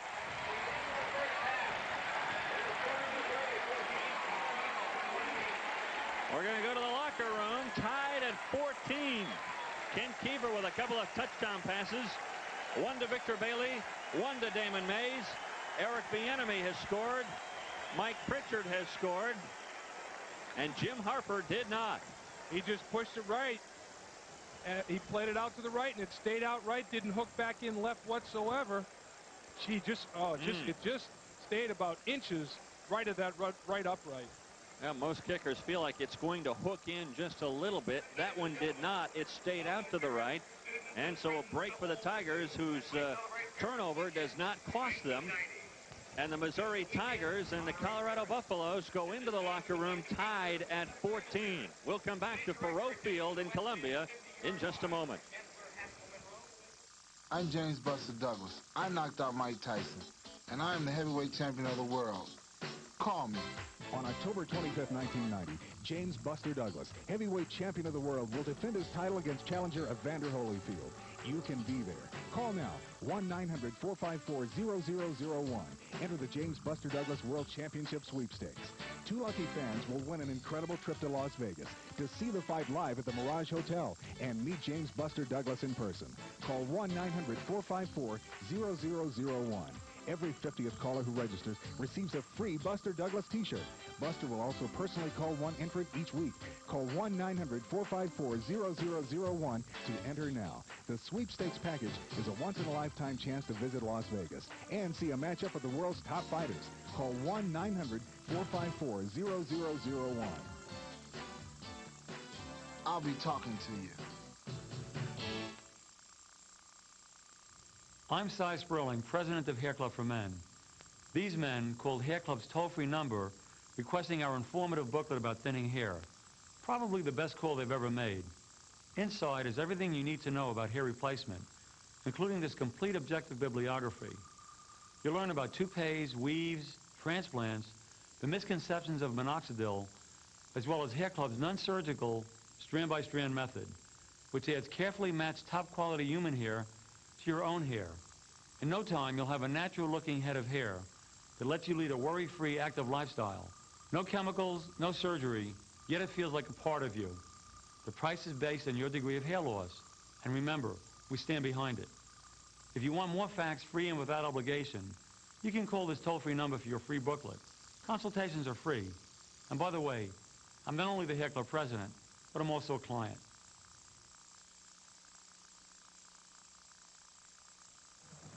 Exciting half of football. Colorado and Missouri are tied at 14. Missouri led 7-0 and 14-7. Colorado coming back with a 69-yard touchdown run from Mike Pritchard to tie things up. Jim Harper missing a 37-yard field goal with no time left in the first half that would have given the Buffaloes the lead. Instead, we are tied at 14. Well, some outstanding plays going on here today, and some outstanding plays last week that lead right into our Big 8 Players of the Week.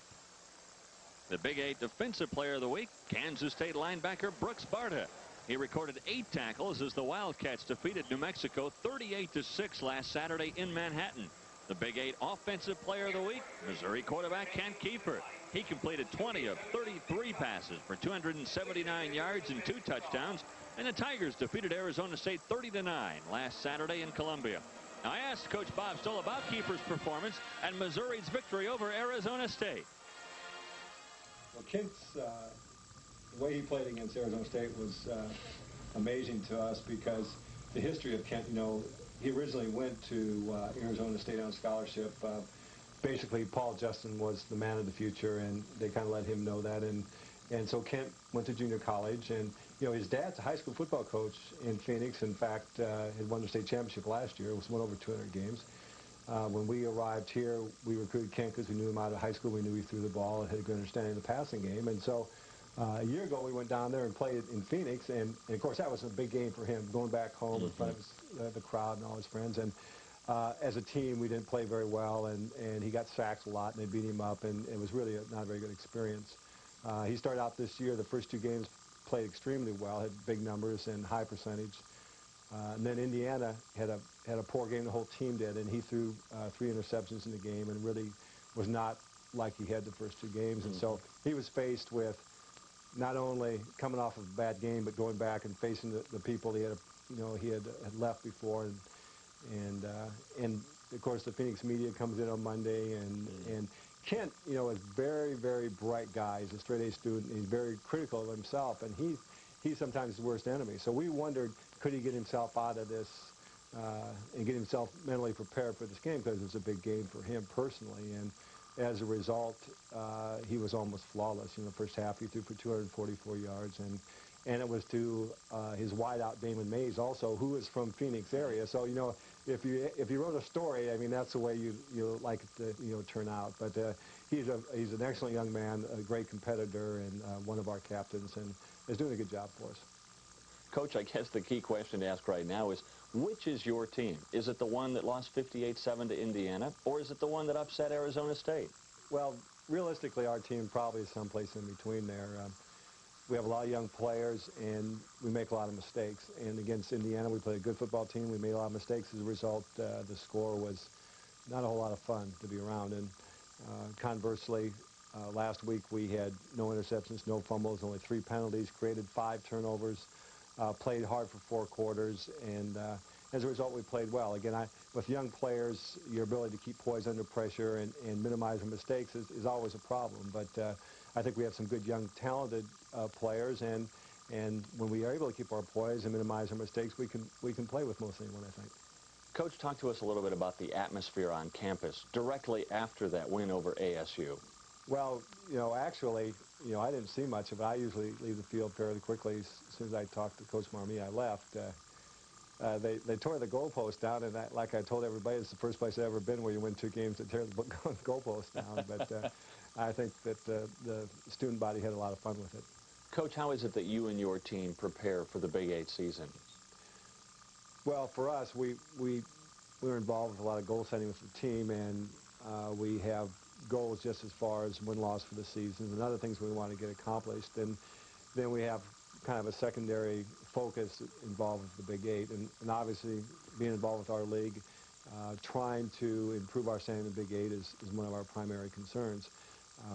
We opened the Big 8 with Colorado and Nebraska, so we certainly get an opportunity to find out what it's all about early. They're finding out what it's about today as they're tied with the 9th-ranked Colorado Buffaloes, 14 at the half. We'll come back. We'll go on the other sideline. We'll talk with Bill McCartney when we come back to Columbia in just a moment. This fall, Big 8 college football explodes on Prime Network.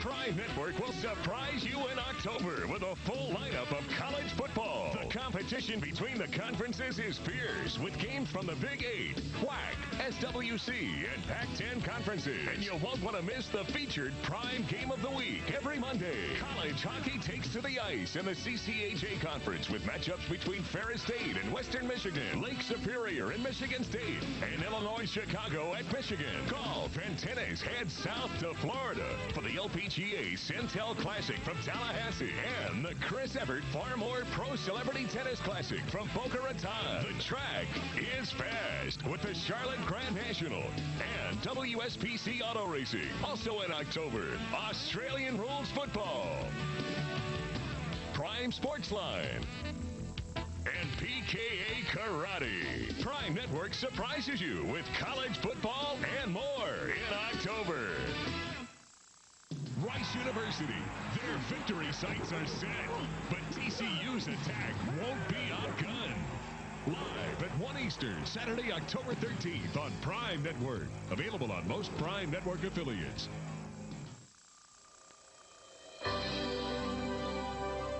Ready, everybody? Lights up! It's a collective good. Why is it a collective good? Somebody raise your hand.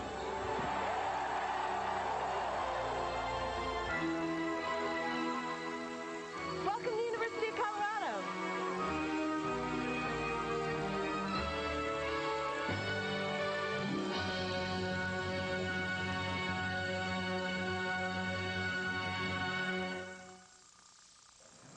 Colorado Buffaloes getting all they can handle from the Missouri Tigers. You might say they have a tiger by the tail today. And they have a tiger by the tie today. No question about it, as we are tied at 14. The Colorado Buffaloes have one of the toughest non-conference schedules in the nation. I asked Bill McCartney about his 3-1-1 start against those teams. Well, we're in position. Ideally, in the non-conference portion of the schedule, we want to maintain a high ranking and then go into the Big 8 conference, and that's really where our goals are.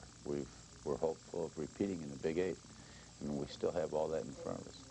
In each and every one of those 5 games you've played so far, they've all come down to the wire. They've all been decided in the last couple of minutes. How's the ticker? You have any cardiac arrest on the sidelines?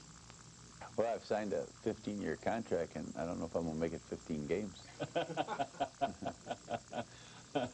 It's been tough, hasn't it? It has.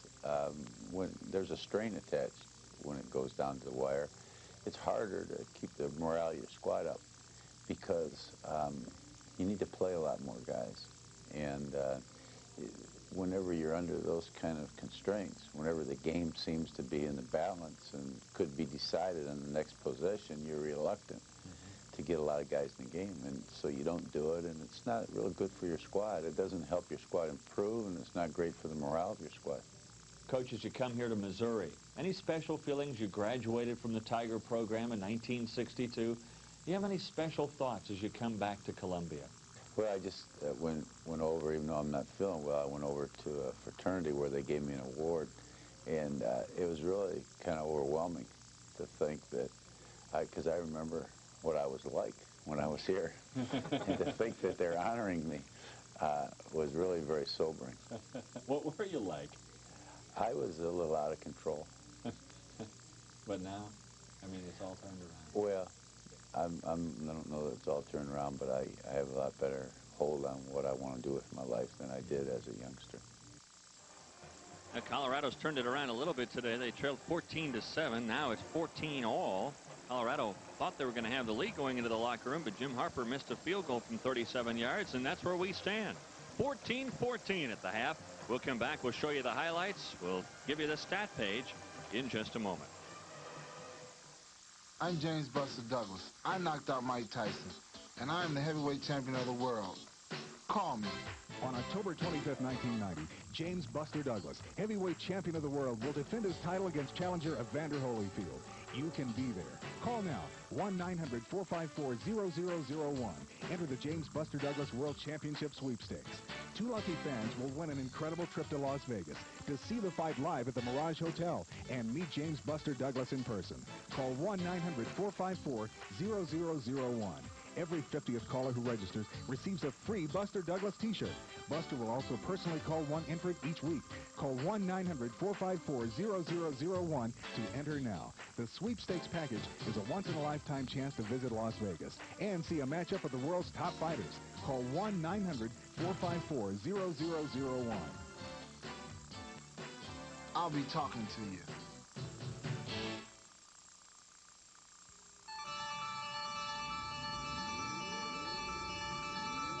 This is CU. You also could have the velocity when you have minimum power. This would be a good experiment. So what was his philosophy? Opened up to Western influence and Western trade. I think I understand. She has a sense of herself. Make your voice heard.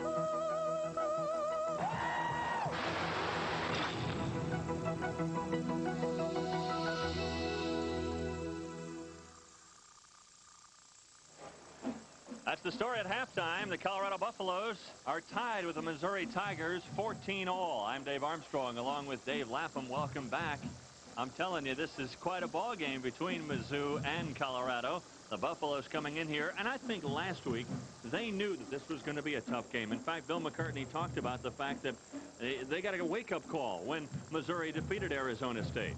Absolutely. I don't think Coach McCartney showed his team the Indiana film, the 58-7 game. He probably just burned that tape. But what he did is he showed them the Arizona State tape and showed them how well they did play. I think they're ready to play this football game. Missouri's for real. Yeah, they certainly are for real, and they're for real because of Kent Kiefer, the quarterback, who's thrown a couple of touchdowns in the first half, including this one to Victor Bailey. It's just a straight go pattern, runs a little out and up, and he finds a little seam in the zone, just pure speed. That was the first celebration from Missouri. Ken Kiefer's first of 2 touchdowns. And then watch the fullbacks block number 22 Hemingway on this little power-eye pitch. Gets rid of the football, cuts the linebacker right to the ground, and then it's all Bieniemy. He makes a little cut back to the inside, smells the goal line, makes a beeline for it, holds onto the football, tying the game. Bieniemy 149 yards in that first half. And here's the second touchdown pass. This one from one roomie to another. Ken Kiefer to Damon Mays. And Damon Mays makes the adjustment on the football. The defensive back does not. Once again, just sheer speed.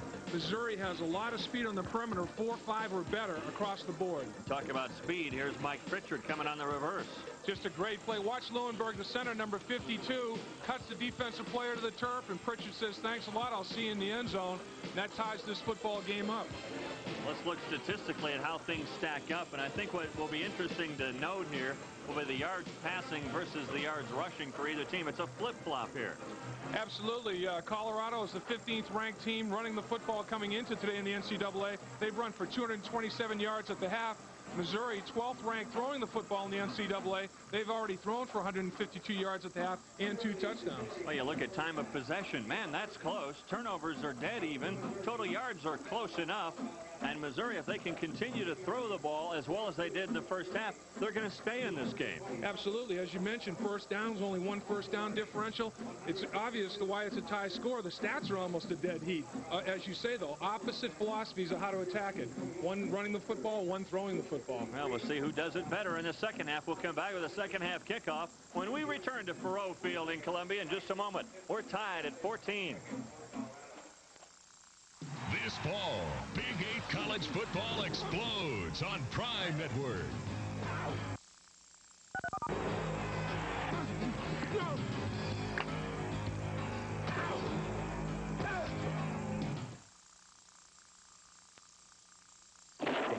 West to the mean streets, Clint Eastwood has enforced his own style of law. Now, you can own his greatest movies with the Clint Eastwood collection from Time Life Video. As a gritty cop or a gunslinging renegade, Clint delivers non-stop action and some of the most famous one-liners in screen history. Go ahead. Make my day. Start your collection with the good, the bad, and the ugly. The classic Western where 3 sharp-shooting outlaws try to outwit and outshoot each other for a fortune in Confederate gold. Put your drawers on and take your gun off. Other videos include the outlaw Josie Wales, plus Sturdy Harry and Magnum Force. There's no commitment or minimum number to buy, and you keep only the videos you want. So call now for the good, the bad, and the ugly. Here's how to order. To order your first video, The Good, the Bad, and the Ugly, call 1-800-227-7000. Or send just $14.99 plus $3.23 shipping and handling to Clint Eastwood Collection, P.O. Box 1880, Department 28, Alexandria, Virginia. California, the Gold Coast attack is ready to roll. But Arizona State has other plans. Live at 6:30 Eastern, Saturday, October 13th on Prime Network. Available on most Prime Network affiliates. There's a look at Jesse Hall on the campus of the University of Missouri in Columbia. And right now, the Missouri Tigers are tied with the Colorado Buffaloes 14-all as we get ready to start the second half. And what do you believe here? Scripps Howard, their power rankings, they moved Mizzou after their upset of Arizona State last week up to number 32. Then there's another College Football News Weekly. They belittle Mizzou. They say, today's game, Colorado, quote, Colorado will take advantage of a laugher to run up the score. They predicted a 47-3 rout. Which one is more accurate now? Well, I believe the former now. Yeah. He seems to have a little bit better handle on things. Missouri, I think, as we look at Coach McCartney, I think he'd believe that Missouri's for real. They're giving his football team a battle this afternoon. Boy, after they got drubbed by Indiana, 58-7. Here's what they've done over the last couple of games. Look at that. I mean, and you'd say 16 first downs against Indiana. Yeah, they scored on big plays in that game. Mizzou is doing a good job offensively and defensively, and they're going to get the football to start things off, and they will have the wind at their back, will the Tigers, as we get going here in the third quarter. The third quarter's been Missouri's downfall so far, Dave. They've been outscored 31-7 in the third quarter, and it's been a good quarter for Colorado. They've outscored the opposition 37-20. Missouri's been not a good second half team Colorado has. If those trends continue, the fourth quarter might just be for the record books. Oh, he goes down, does he? Wow, Oliver slips at the 3-yard line, and he is down right there. Well, the Omni turf came back to hurt the home team on this one. Once again, this turf is very slick. Looks like oil out there, and in college football, once one knee touches the turf, he's down at that point. Boy, a bad break for the Tigers to start things off as they come out of the locker room. Kiefer hoping to have it at least at the 20. He's got to start the attack for the Tigers way back on the 3-yard line. Kiefer an outstanding first half. 11 of 18, 152 yards, 2 touchdowns. Let's see what they do from the hole now. That was a good run by Sean Moore, who takes it up the gut across the 10 up to the 11-yard line before Chad Brown could stop him. That was a pickup of almost 8 on the play. Oh, good blocking by Don Wright and the genetic phenomenon Russ McCullough at right tackle. 6'9", over 300 pounds, and he can run. He can run better than a 5-flat 40. I mean, they used him as a pressure point and went off right tackle for 8. Well, Moore, and I know it says Thomas on his back, but it's not Thomas. It's Sean Moore, and he's saying, I can't do this anymore. Man, I got stuck by somebody. Looked like he's kind of pointing at his ribs right now. It was Chad Brown who really gave him the hit in there.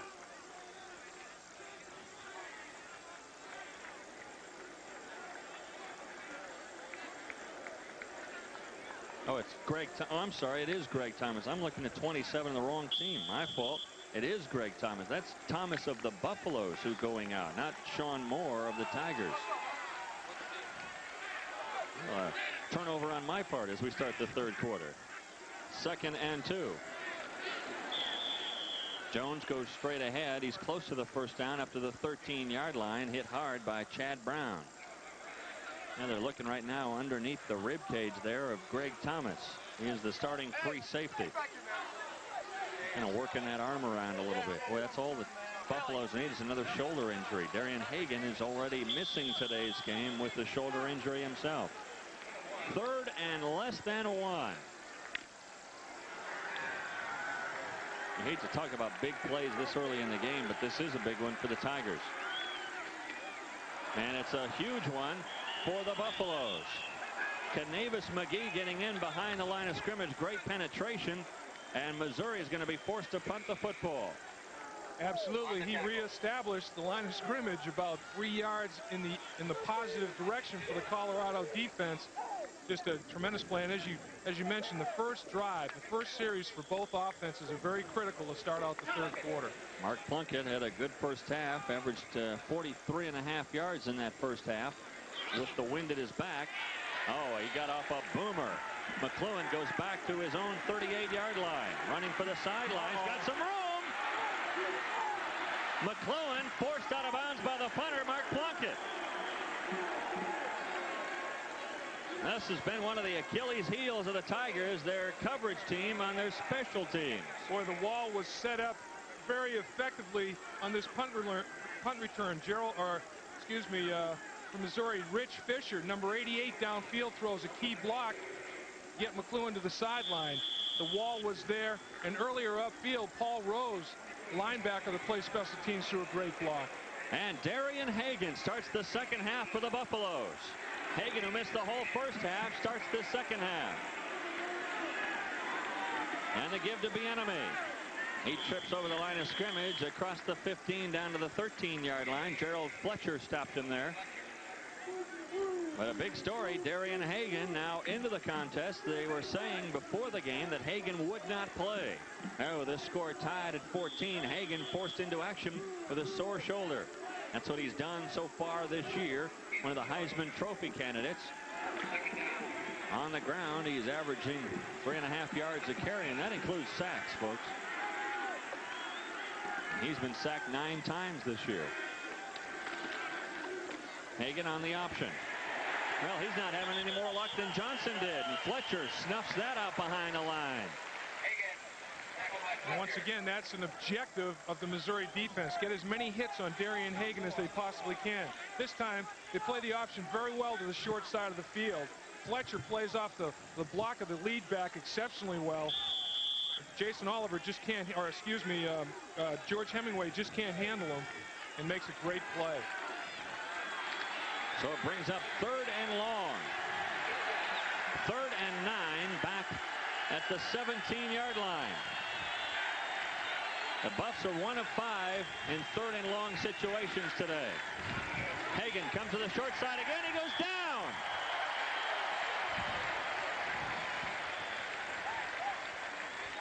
Now he's slipping just as much as Charles Johnson did, and that's going to bring out the field goal unit.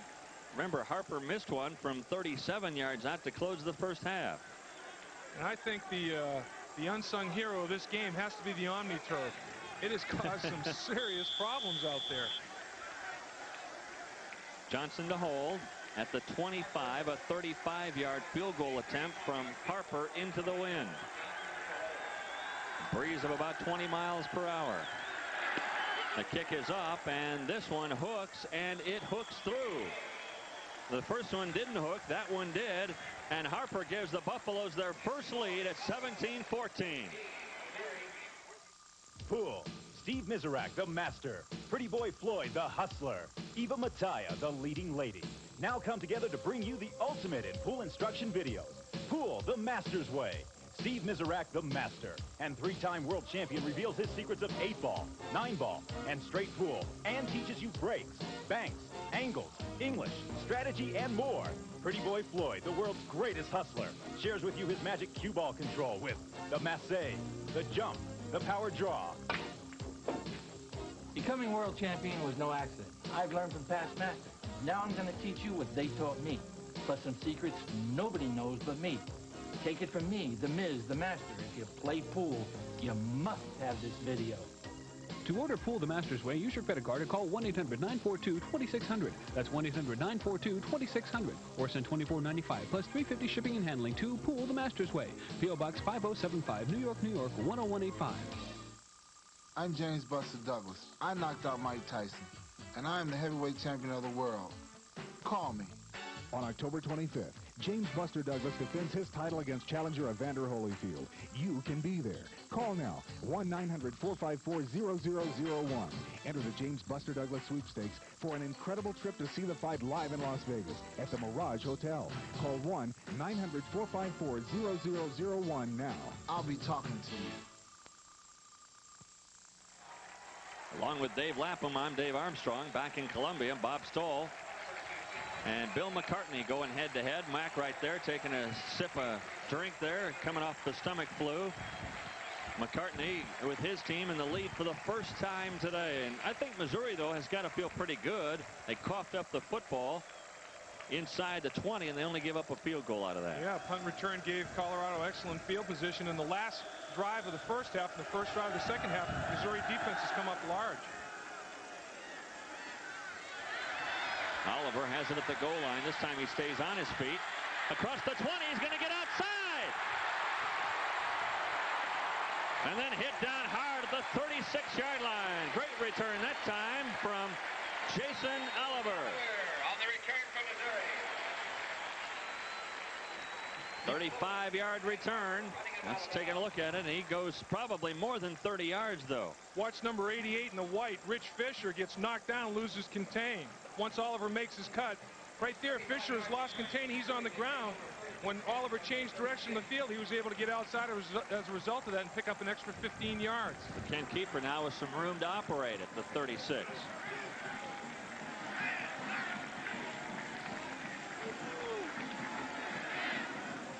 That one batted down at the line of scrimmage. Boy, who got their paw in the way of that one? I think it was Gary Howe. I think you're right. I think number 95 got the big mucker up there. The big mucker. The big mucker, the big paw. Howe works his way back to the middle on his pass rush, gets a hand up. No, it was down the middle. Looked like one of the inside linebackers maybe got his hand up on that play. That's an incomplete pass for Keeper. And it's 2nd and 10. 10:40 to go, third quarter. Looked more like trailing. Looked more like Alfred Williams, I think. Dave got his hand up there.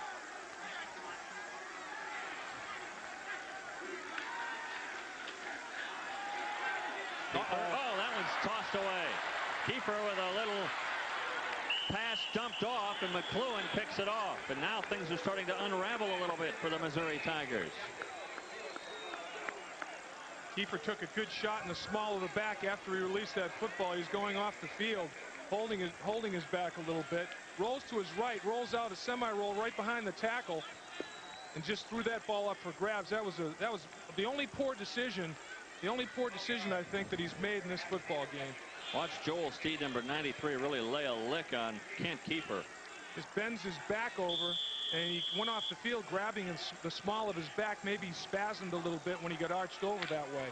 For the second turnover for the Tigers.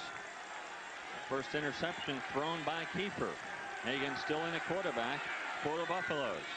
They start this drive on the 33.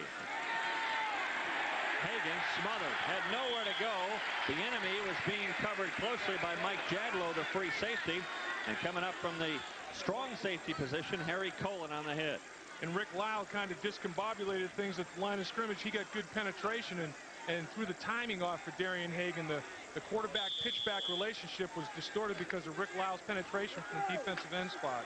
A loss of 1 for Hagan. It's 2nd and 11. Pritchard in motion. From the eye, Bieniemy. Hit at the line by Rick Lyle. Maybe forced himself up across the line for a couple, but that's going to be it. It's going to bring up 3rd and long. Well, the Missouri defense is hanging in there very stout until their offense can collect themselves and execute a little bit. As I mentioned, to close out the first half, Colorado had great field position, limited to a field goal opportunity that was missed. And then the first drive of the second half, a field goal opportunity that was successful. 1 of 6 on 3rd and long for Colorado. The pitch to Bieniemy, had to go back for it. And Bieniemy goes nowhere. And boy, was he hit. Stacy Elliott hit Darian Hagan after he pitched the football. That's the objective right now defensively, is to get as many hits as on Hagan as you possibly can. And he was a little bit magical in this one. Little prestidigitation here. Sleight of hand. Oh, but look at Stacy Elliott. He says, no, you're going to pay for that, Darian. I'm going to see how sore that shoulder really is. Well, it's got to be sorer now. And not much of a gain on that play. 4th down. That's kind of no man's land for Colorado, and they're trying to make a decision here. They're going to bring out the field goal unit. This will be a long attempt for Jim Harper. They're going to mark it at the 39, a 49-yard attempt. And again, this one going into about a 20-mile-per-hour breeze. And quarterback Charles Johnson is the holder, so be alert to the fake. Nope. It is up. Nope, short. It is well short. 5-10 yards short, perhaps. And the Tigers' defense holds again.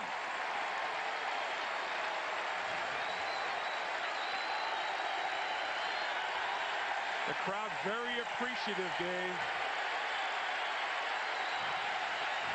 And they should be. The Tigers' defense has held the Buffaloes, who have started with excellent field position on each of their 2 possessions.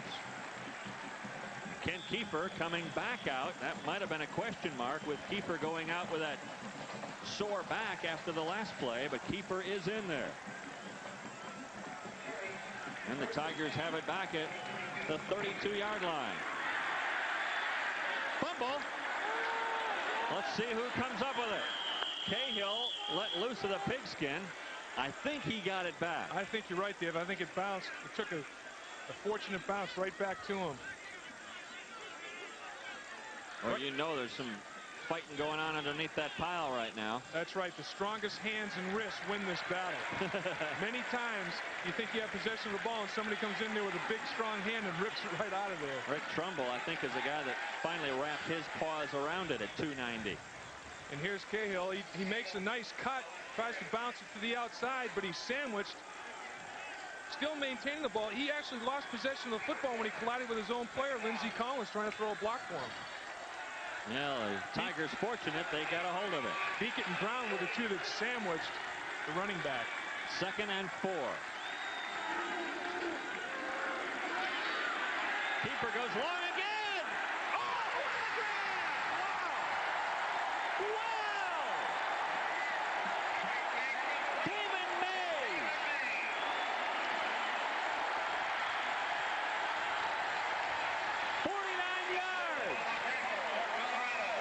McClellan was the defensive back, beaten on the play, and he's got better than 4.4 speed.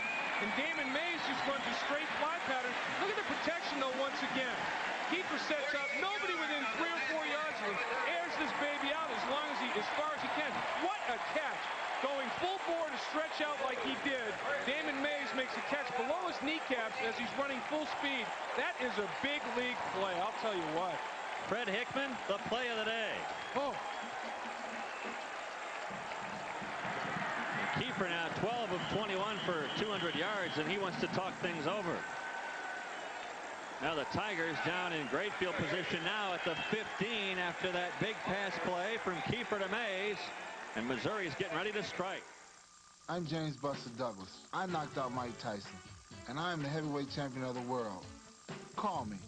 On October 25th, James Buster Douglas defends his title against challenger Evander Holyfield. You can be there. Call now, 1-900-454-0001. Enter the James Buster Douglas Sweepstakes for an incredible trip to see the fight live in Las Vegas at the Mirage Hotel. Call 1-900-454-0001 now.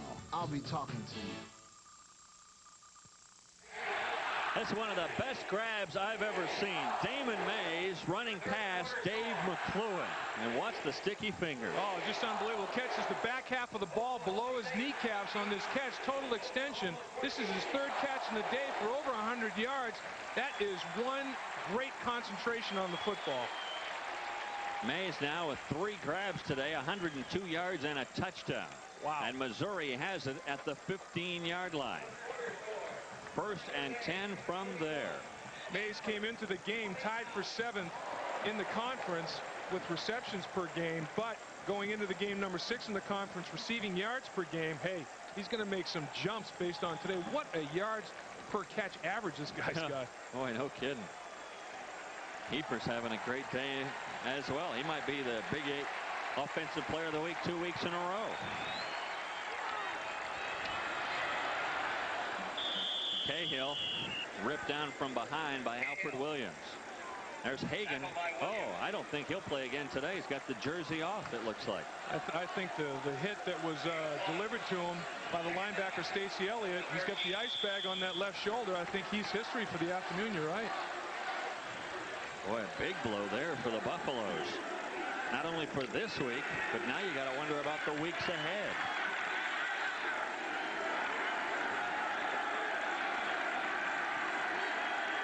Second and 9 from the 14. Draw play. Jones wide open. Jones touchdown! What a call.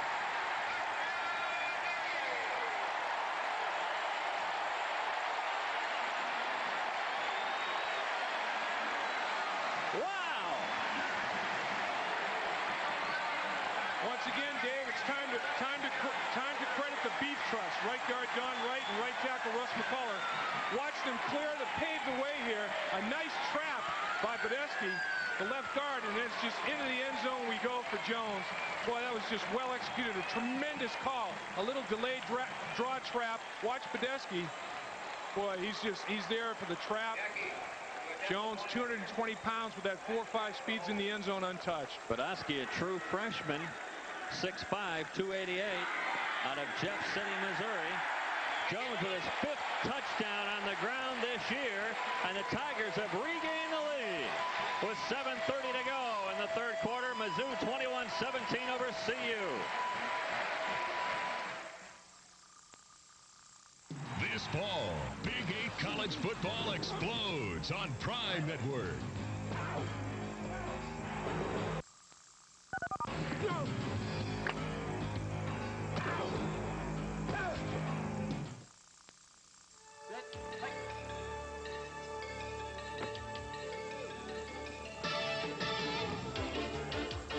Why does one person excel above all others? Is it motivation, raw talent, desire? Is it personal satisfaction, intelligence, luck?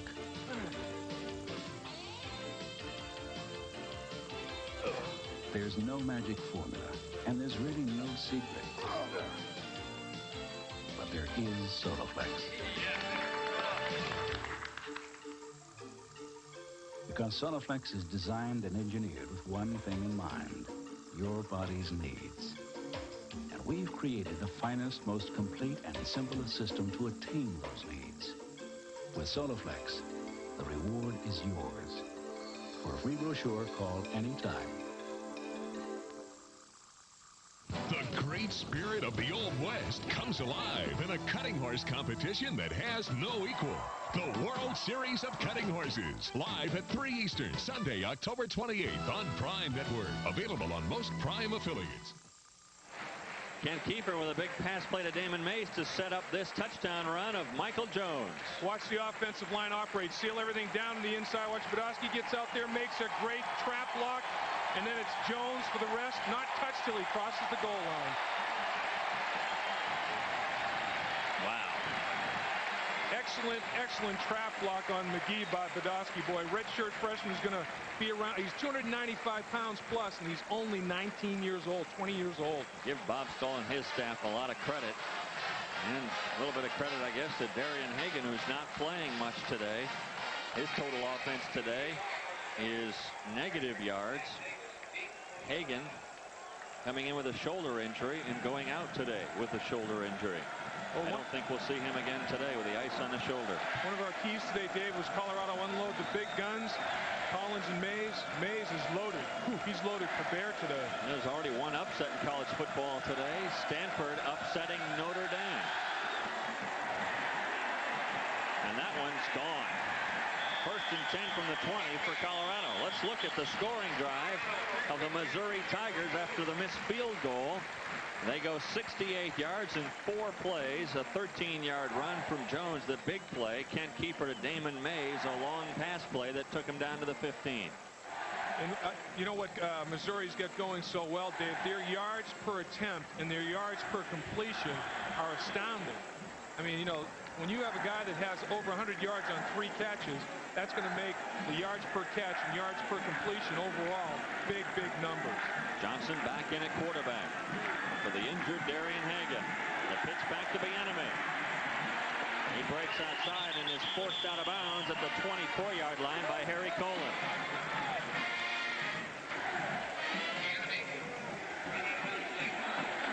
Boy, Johnson is feeling the brunt of that increased attack from the front line of Missouri. Yeah, the quarterback's going to get hit every play, and that's exactly what the Missouri linebackers were assigned to do. And that time, Rick Lyle, the defensive end, gave him a little kiss and said, "Welcome to Columbia." Pick up a 3, 2nd and 7. Here comes the backup fullback, James Hill. Tom Reiner stopped him after a gain of about 3 or 4 more. You know, another key that we had, Dave, was how well Missouri will handle the option, try to eliminate the options, defuse that option play a little bit. And for the most part, they've done a good job. Bieniemy has broken a few, but in a couple of cases, it was just out of the I formation, straight lead isolation type plays. The option has been handled fairly well. 1 of 7 on 3rd down for the Buffaloes. This one 3rd and 2. Oh, looks like some movement. Back them up 5. Absolutely. Left tackle for Colorado. Yeah, Ariel Solomon, he was the one that broke his stance. Once you get in a 3-point stance, you can't even sneeze. You can't move a muscle. Boy, that's really a miscue. I know it's only a 5-yard penalty. That puts a serious hurt, though, on your offense. Instead of 3rd and 2, now it's 3rd and 7.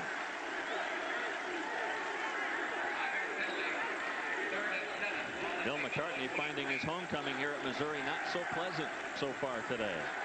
Well, Missouri's lost the last 5 games to Colorado. 176-40. They've been outscored. They've been ugly. Today, it's anything but. We've got a classic college football game in the Big 8.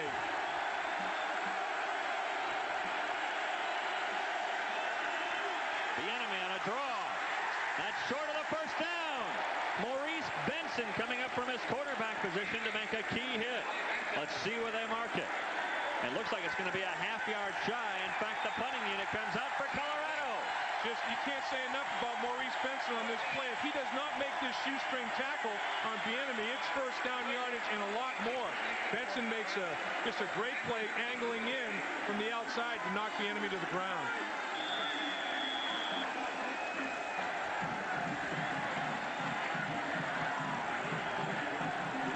Bieniemy having a rough time in the 2nd half, 16 yards.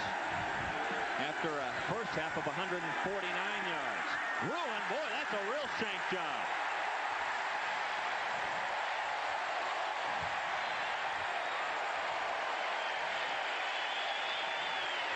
It goes out of bounds at the Missouri 49-yard line.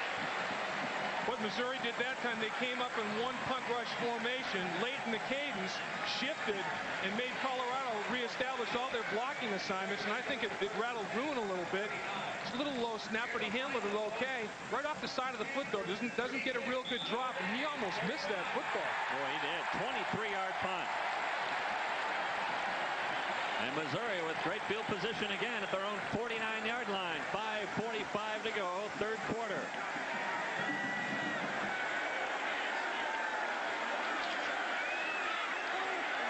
Play action. Kiefer unloads it. Pass intended for Bruton. A little bit low for him. Gary Howe really put a shot on Kent Kiefer. He certainly did. And there's our man, our shot put with legs surfacing once again, Gary Howe. 6 feet, 265 pounds, and this will hurt. This will put you in the jacuzzi the next day. Boom. Right in the sternum. Right in the chest. Boy, that'll make you start looking for number 95 again. That would put me in the jacuzzi in the next minute. Kiefer just bounced right back, strapped the helmet on, said, let's go, and then handed it off. There's Jones, a big hole!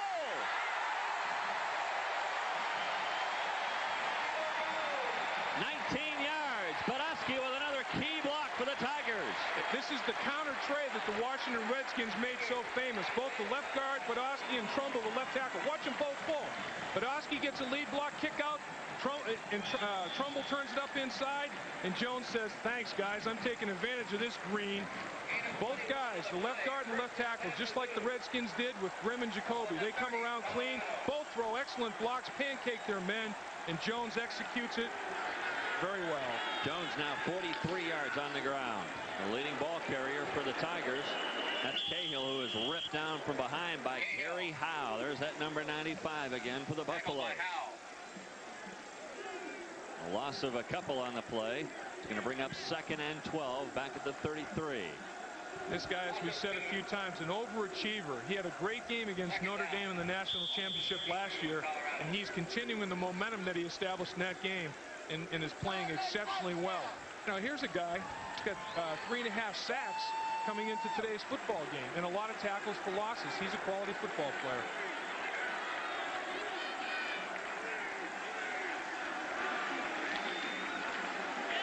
Kiefer on a little screen pass. Oh, Jones had it and then didn't. That would have been a great grab by Jones. Steve Williams putting some pressure on Kent Kiefer. That's design pressure, though, really, by the Missouri line. Yeah, once again, it was a good call. Trying to get a little bit of the 2nd and 12. Instead of making it 3rd and 12, you wanted to have about a 3rd and 3 or 4 situation. Go to the screen pass. He would have picked up some yards here, but just couldn't hold on to the football. I think if Kiefer, if he had his druthers, he'd like to have that back again and put it right between the 4 and the 0 and not make it such a tough grab. Now it's 3rd and 11, a long 11, and on 3rd and long, Missouri just 2 of 8 today.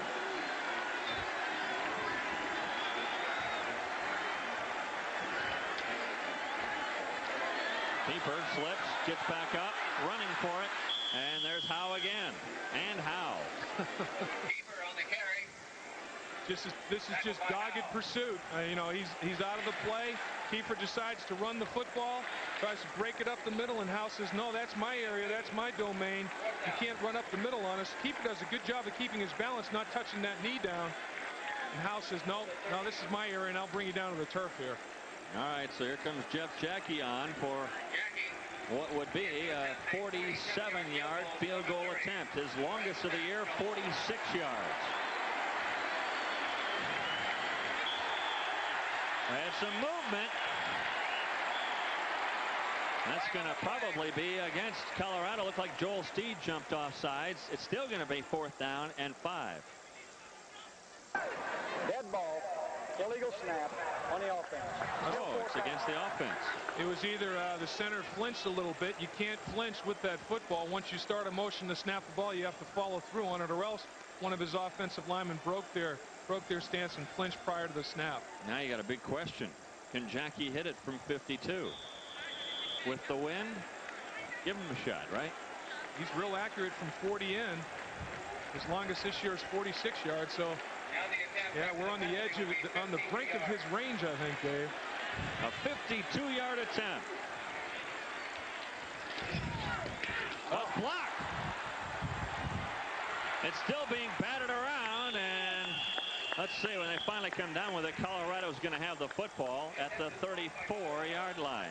That looked like a scrum in rugby after that was blocked. It's hard to see who got his hand on it. It did come right up the middle of the play. A low kick because Canavis McGee at 6'5", got his paw in the air. And what happened on that play, Jackie had to have a low trajectory because of the distance. And that low trajectory gave McGee a chance to block it. Pretty good penetration, gave him some area to run upfield and jump and get his hands up in the air. All right, now it's Colorado's turn on offense, down 21-17. Bieniemy tries to climb the pile. Nothing doing there. Boy, they've really shut Bieniemy down in the second half.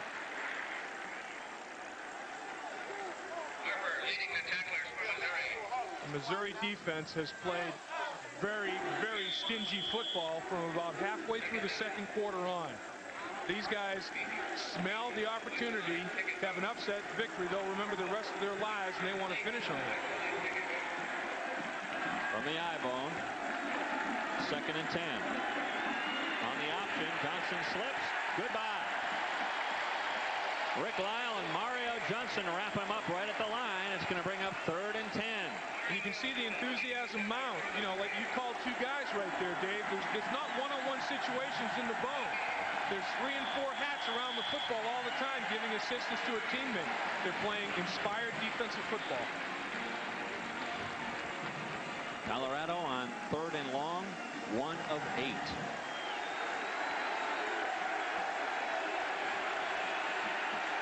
Now Bieniemy is the single back. Hemingway in motion. A little screen pass. Bieniemy, nice catch, and then he goes down. A loss of 3. Dave, today the Omni-Turf has 10 unassisted tackles. I think that might be the defensive stat of the ball game. Yeah, the Omni-Turf may be the defensive player of the week in the Big 8. That's right. And here, the good call, little screen. It's wide open. Bieniemy makes a good catch, but down we go again. Watch the hit that Johnson takes after he delivers this football. Missouri says, no, you're going to be punished. You're not going to get off easily. And Lyle, the redshirt freshman defensive end, deposits him. Rowan way up into the wind. Coming down to make a fair catch at the 45 is Benson. 1:46 to go in the 3rd quarter. Mizzou back with a football, back in good field position, leading 21-17. Bob Stoll and his staff are to be congratulated to this point. But we've still got a long way to go, and Colorado is used to this kind of game. I think what they have to be excited about, Dave, is Coach Stoll and his staff, is that the momentum that they generated with the great win against Arizona State is carried over today. They were really concerned that his team might not stay focused, but boy, they certainly have.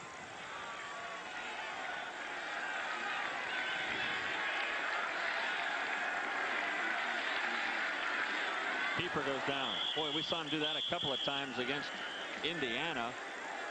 Looked like he tripped coming out from his center, Brad Funk. Yeah, I'd like to see this and see if he gets stepped on either by his center or his right guard as he came into slide protection. Keeper went down in a real big hurry. It looked like somebody planted his right big toe with a spike. Yes, his left guard steps on his foot. Badowski steps on his foot and plants it right in the turf, and Keeper has nowhere to go. Watch 79 step inside, boom, right on the foot, and Keeper says, oh, that hurts. 290 pounds on my foot. Put those toes in the jacuzzi. Yeah. Keeper steps up. Oh, he's hit. That's a free ball. Missouri gets it back. Boy, Canavis McGee really leveled Kent Keeper. Don Wright was heads up on that play, recovering that fumble. Keeper got nailed, as you mentioned, by McGee. McGee just unravels him. He better check his feelings here to make sure they're all still secure. He tries to break the pocket, and McGee says, no. Boom, that ball is airborne. And watch number 76, Don Wright, falls on it. Heads up play by the right guard, keeping possession of that football. With the right play for Missouri. Boy, McGee said, don't do that. 3rd and 11. They try to run out of there, and it goes nowhere. Chad Brown snuffs that one out. And the punting unit comes out again for Missouri. I think they're going to try to get this underway before they lose the wind at their back. Clock kicking down to 10 seconds. Plunkett would like to have the wind at his back. 2 seconds. As you see, they get it away. And Plunkett buries one to McLuhan at the 9. McLuhan doesn't get outside that time. Great coverage by Colin. He did a nice job of containing that play with McLuhan. End of the third quarter, Mizzou 21, Colorado 17. The final quarter to come. I'm Tim Paulson, Vice President of the Hair Club for Men. And of course, I'm also a client. Like these men, I called Hair Club's toll-free number requesting their informative booklet about thinning hair. Probably the best call I ever made. Inside was everything you need to know about hair replacement, including this complete objective bibliography.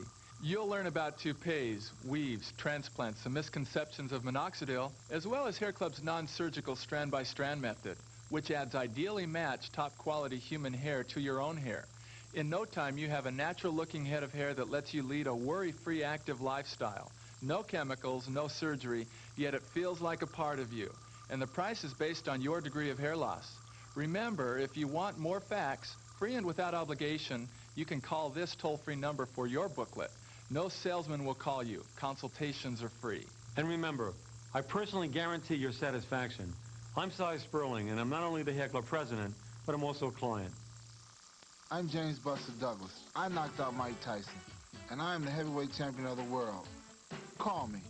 On October 25th, James Buster Douglas defends his title against challenger Evander Holyfield. You can be there. Call now, 1-900-454-0001.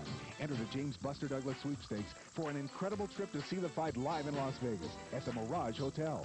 Call 1-900-454-0001 now. I'll be talking to you.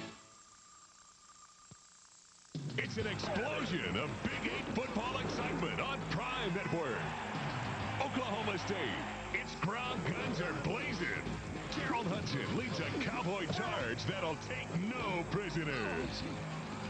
But Carl Strong and Kansas State's Wildcat attack is pumped to punish. Big 8 football, 11:30 Eastern, Saturday, October 13th on Prime Network. Available on most Prime Network affiliates. Hi, this is Bill Snyder from Kansas State University. We look forward to you joining us this coming week on Prime Network in our ball game with Oklahoma State University. All right, Kansas State 3-1 going into today's action. Oklahoma State, the Cowboys, you know what they bring you. Pat Jones has always got something up his offensive sleeve there, and we're looking forward to a dandy next week in Manhattan. That'll be fun, Dave. Looking forward to it big time. You know, it's Missouri did away with a trend here. As we mentioned, they were outscored 31-7 in the first 4 games in the third quarter. They outscored Colorado 7-3 in this ball game in the third quarter. They have bucked the trend, and they've stopped Eric Bieniemy. He has carried the ball 6 times for just 17 yards in the second half after carrying it 12 times for 149 yards in the first half. Made some nice adjustments. I think what they did, the defense at halftime collectively said, look, we have a chance. The only weapon, really, with Darian Hagan injured and Johnson with the inexperience, we have to key on Bieniemy, and they are doing one fine job of it. They are. Hagan did not start, played the second half, re-injured his shoulder. He is out with ice on his shoulder now, and Johnson, he has the task at hand trying to bring the Buffaloes back. The pitch to Bieniemy. Goodbye. Harry Colin, I think, was the first guy there to contain it and turn it back inside. And once he did, boy, he had a host of his buddies there. There was no place to go for Bieniemy. Once again, not just one guy out there. Colin's the first one that shows number 21. But watch, you've got a bunch of teammates out there. Once he turns it back inside, you've got a collective effort there headed by Gerald Fletcher and company. Loss of 4, 2nd and 14. Bieniemy straight through this time. Finds a hole and gets a first down across the 30 up to the 31-yard line. Some hard running for Eric Bieniemy. That's where they've had most of their success, I think, Dave, with George Hemingway, the big fullback, leading it up inside, a little isolation block, and just running between the tackles, just a straight I formation ISO, and pressuring it north and south rather than out in the flanks, not having much success out on the perimeter. And a good block there by Russ Heasley on the middle linebacker, Tom Reiner. Biggest gain of the second half for Bieniemy now is 177 yards. Johnson wants to throw. He goes long distance. Pritchard's wide open. Pritchard, touchdown! can never count them out. These guys all the way to the national championship last year, and Maurice Benson on that play was just toasted. It was just a speed situation. And Pritchard, how many times have we said it? Get the ball in this guy's hands, a little run action fake. I think Maurice Benson got fooled a little bit by it, froze him some, and then it was just a pure sprint. And Pritchard was the faster man. Benson's feeling awful right now. Pritchard has touched the ball twice. He has 2 touchdowns. You talk about getting into a guy's hands, high efficiency. That's Mike Pritchard. That's what you do when you come up to stop Bieniemy. They can hurt you with another weapon. Jim Harper tacks on the extra point. And so to start the 4th quarter, 13:56 to go in the ballgame, Colorado has regained a 3-point lead. I'm James Buster Douglas. I knocked out Mike Tyson, and I am the heavyweight champion of the world. Call me. On October 25th, 1990, James Buster Douglas, heavyweight champion of the world, will defend his title against challenger Evander Holyfield. You can be there. Call now, 1-900-454-0001. Enter the James Buster Douglas World Championship Sweepstakes. 2 lucky fans will win an incredible trip to Las Vegas to see the fight live at the Mirage Hotel and meet James Buster Douglas in person. Call 1-900-454-0001. Every 50th caller who registers receives a free Buster Douglas t-shirt. Buster will also personally call 1 entrant each week.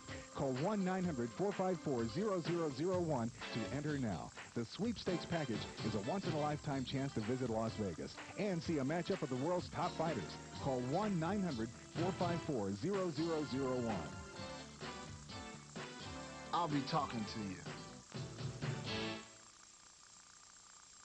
Rice University, TCU. Southwest Conference rivals square off in a heated battle on Prime Network. Rice, they've taken division powers down to the brink of defeat. Now their victory sights are set on TCU. But Leon Clay and the Horned Frog attack won't be outgunned. Southwest Conference football, live at 1 Eastern, Saturday, October 13th on Prime Network. Available on most Prime Network affiliates. Mike Pritchard has touched the ball twice today. He had a 68-yard touchdown run in a reverse, and that a 70-yard touchdown reception. 69 yards per play. Oh, baby. And Missouri will down at the end zone. They'll take it 1st and 10 from the 20. All this guy's averaging coming into today's game was over 10 yards per rush. He had a rush for 68 yards, which will increase that yards per carry. And here's a little run action fake. And Johnson airs this ball out nicely. Nice tight spiral, and it's just a foot race, and Pritchard's the better man. Just man-to-man coverage, and he just outdistanced him. Pritchard was 5 yards behind the defense of Missouri, a defense that has come up to try to stop the run.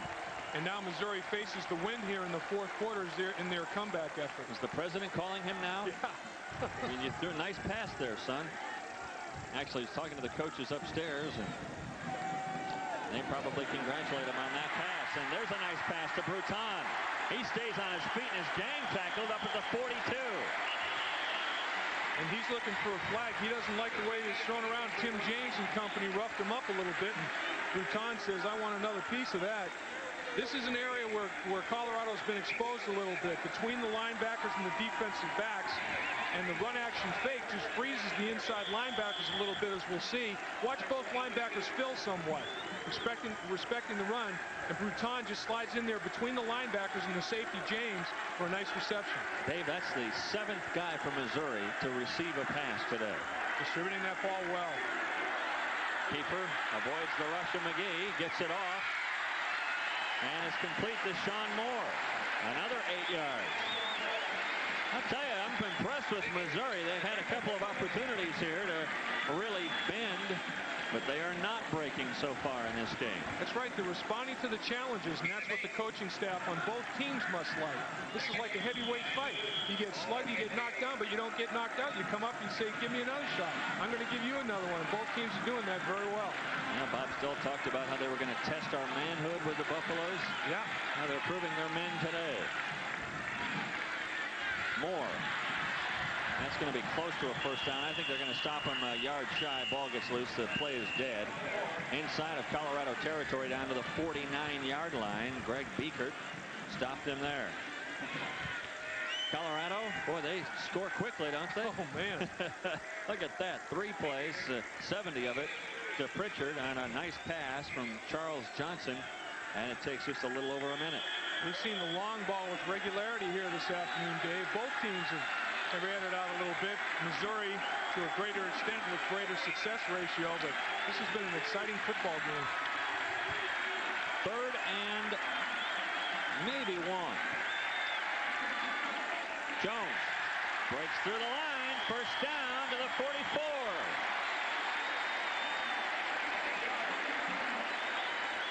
Good blocking up front by the right side once again.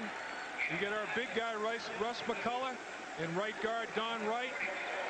They get things started. Nice lead block on the outside by the tight end. Just an area block, push the pile kind of thing. And I tell you, they're just playing a little bit of smash mouth football right now with the Colorado Buffaloes. 7 yards per carry now for Jones. Keeper quick drop. Now Moore had it in and out of his hands. Incomplete. You know, an offensive line likes to operate to the point where they know each other, what each other's going to do without even having to say a word. Just a little bit of a movement or a nod, a wink of the eye or a nod of the head. Well, Wright and McCullough, the right guard and the right tackle, they room together. These guys are best of friends, so they spend a lot of time together. They know each other cold.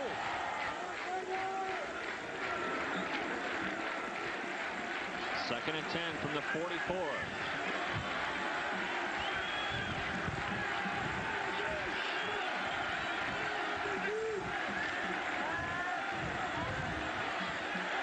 Bruton, first down inside the 30. Just a clever little route, an option route, and Bruton did a good job. He's isolated on Chad Brown, the inside linebacker.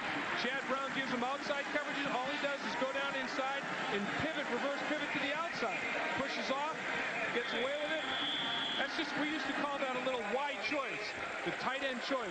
All he does is read the coverage of the linebacker. If he takes away one side, bounce off him and just settle down in the zone on the other side, and Kiefer did a nice job of reading it. Kiefer 15 of 28 for 246 yards. Collins in motion. They're going long distance again. Now that one just thrown away. Collins with good defense by Dave McClellan. Collins just never got free of McClellan. Yeah, that was a case where Kiefer pump faked like he was going to throw a little screen, but Colorado didn't bite on it at all and tried to go downtown to Collins again. That's a big improvement from Missouri attendance-wise. They've been averaging around 34. A win over Arizona State does wonders at the box office. And also playing a team like 9th-ranked Colorado doesn't hurt either. Yeah, they're going to have some big crowds in the future here. They sure are. I was talking to Bob Shaw yesterday saying, you keep this thing going and get it going, and you're going to have to expand the stadium. He said, wouldn't that be great? Oh, a little bit too far, intended for Victor Bailey.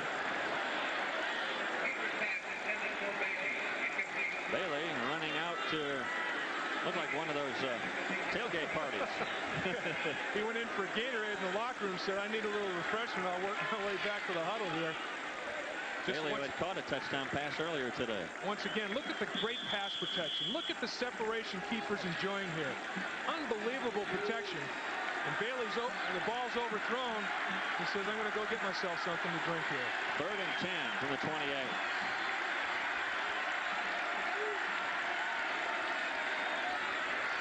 Kiefer across the middle, intended for Bruton, incomplete. Now it's 4th and 10. You bring out Jackie going into the wind. That's what they're doing. And Bruton was lobbying for a holding penalty. He said, hey, Chad Brown, you're grabbing me. You're grabbing me. When I come downfield, you can't grab me like that once I pass a 5-yard area. Get your hands off me. But the official said, no way, clean play.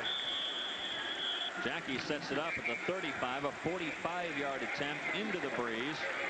If he makes it, we're tied.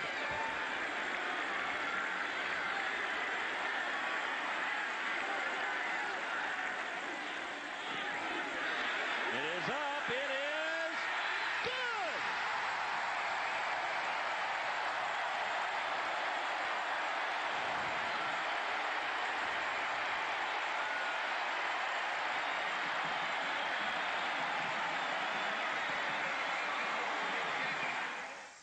The Cutting Horse. Survival on the range depended on him.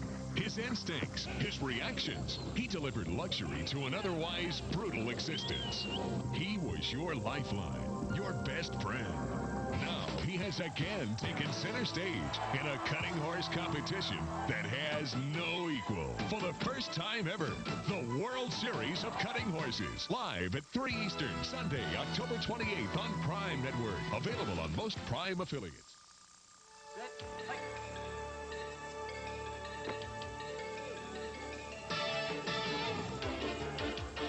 Why does one person excel above all others? Is it motivation, raw talent, desire? Is it personal satisfaction, intelligence, luck?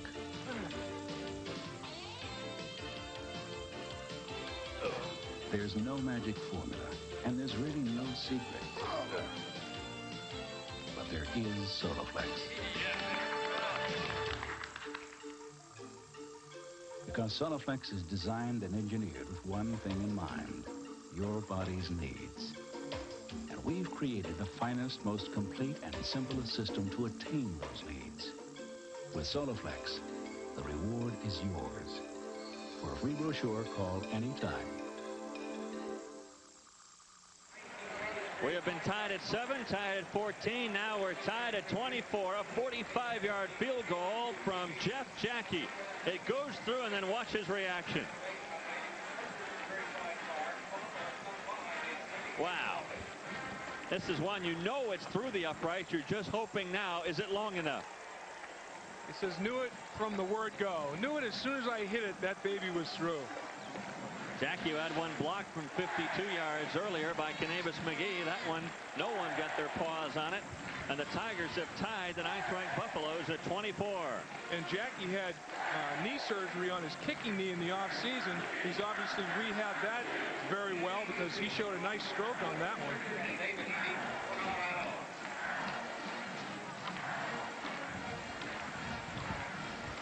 Well, it's just great to soak up the atmosphere of a college game, isn't it? There's nothing like it. It really isn't. Nothing like it. And, you know, now it's down to 11 minutes and 11 seconds. All kinds of ones up on the scoreboard time-wise, and it's a dead heat. A dead heat. Who's got the most left?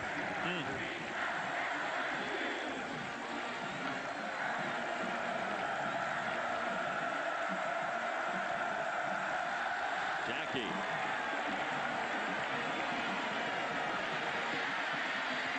That's Pritchard.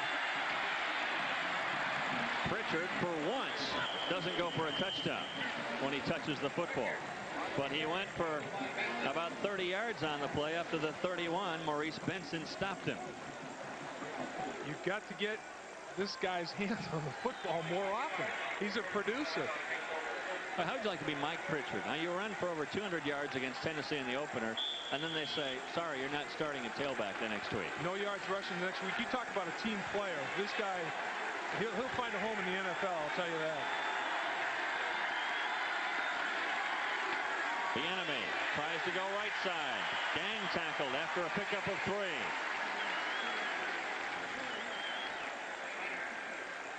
The Missouri scoring drive, well, they started way back on their own 20, and they got it down into field goal range for Jackie, who nails one into the wind from 45 to tie things at 24. And that's where we stand with 10:38 and the clock running in the ball game.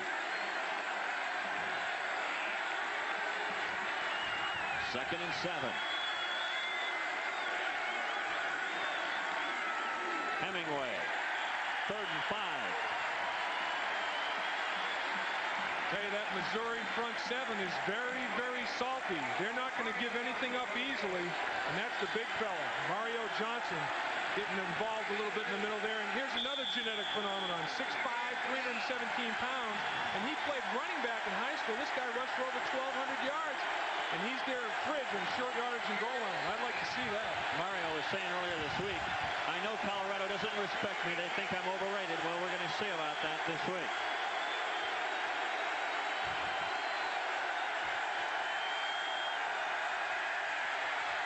Johnson wants to run, tucks it under. I think he's got the first down. Big play there by Charles Johnson. He got by Mike Ringenberg and Harry Cullen. And he dove across the 40 up to the 42-yard line. What he did was make a good, early, quick decision, made the right one and the smart one.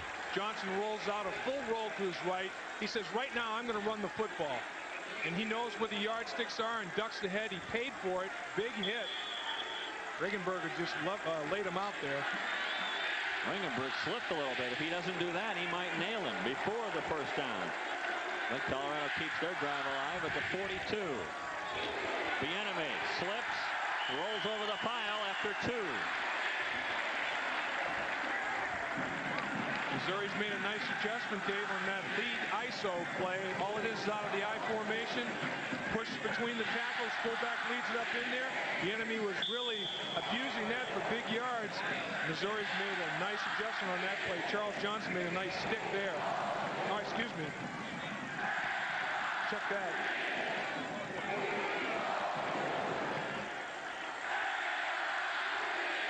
Second down, 9 yards to go. Pitch back to Bieniemy. Trying to get outside. Here comes Colin. Only 3. Boy, the yards are coming tough for Bieniemy. Bieniemy said, I'm going to dish out some punishment. You got to like Bieniemy, 5'7", built like a rock, though. And watch him lower the shoulders here. Says, hey, I've been getting hit all day. I'm going to put a hit on you. And he did that to Coleman. 3rd and 6. Colorado 2 of 11 on 3rd down.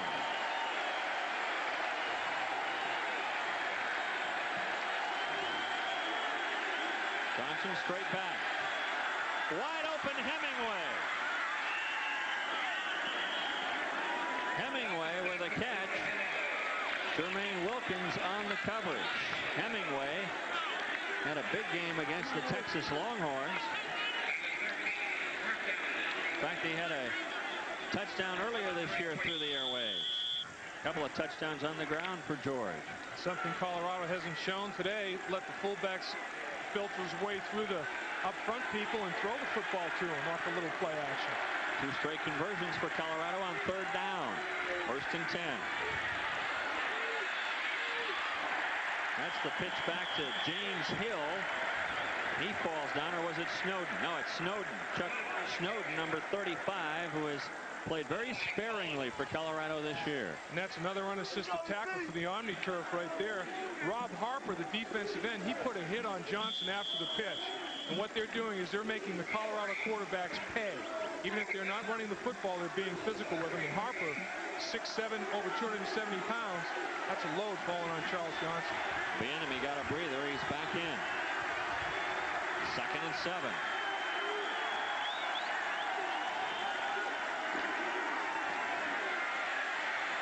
That's the fullback Hill. He dives forward for about 2 or 3. It's going to bring up 3rd and 4. Here's where Missouri's been very tough from about the midpoint of the 2nd quarter on.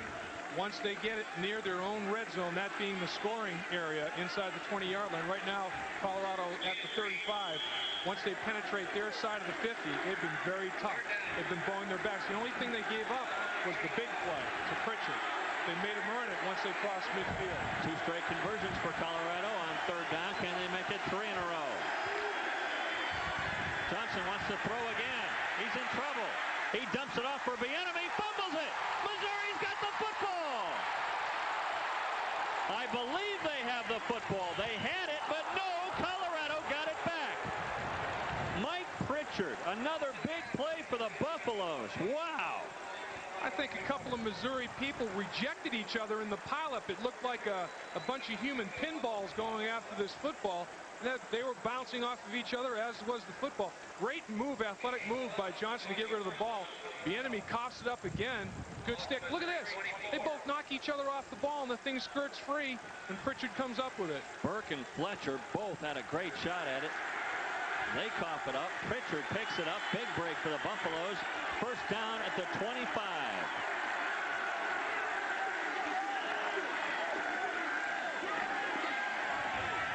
Hill, not much doing in the middle.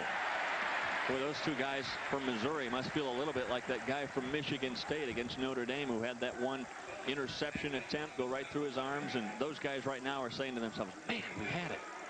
Yeah, it could have been a tragic turnover for Colorado at this point in the football game, and a huge lift for Missouri, but that's the way the pigskin bounces sometimes. Yeah, we were talking earlier about McCartney and that ticker.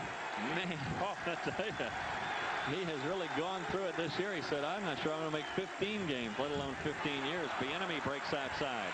Now here come the guys in the black jerseys. Boy, Bieniemy looked like he was going to run for miles, and they really closed it down. Sharon Washington was the first to get over there and hit it. Gerald Fletcher stripped some of the lead blocking. He did a good job getting a little bit of penetration. And then, boy, did the pursuit hustle from the inside out, making a play.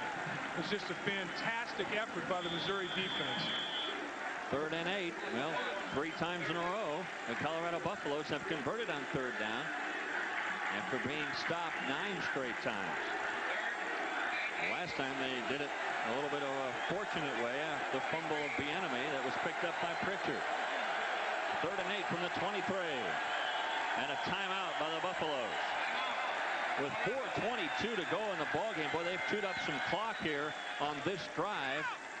And they're down in field goal range, and the Buffaloes decide we want to talk things over on 3rd and 8.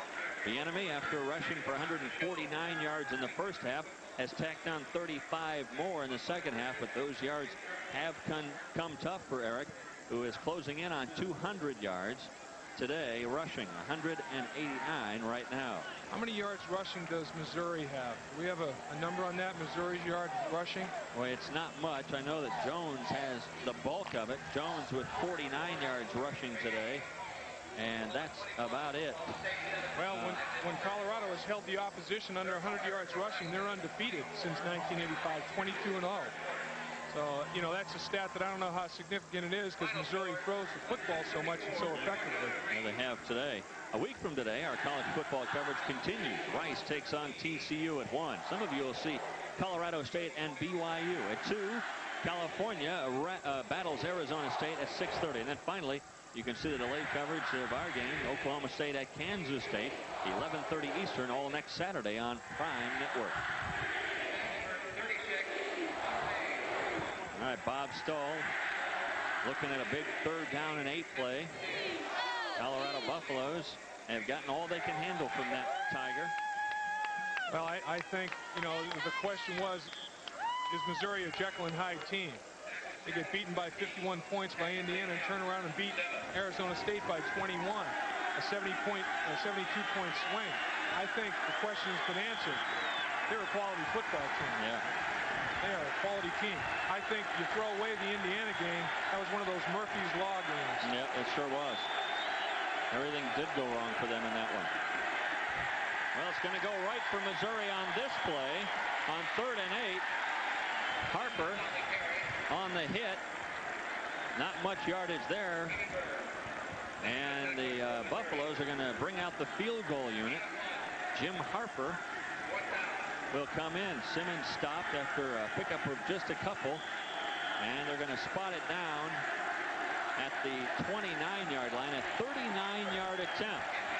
Remember, he missed one to close out the first half from around this range.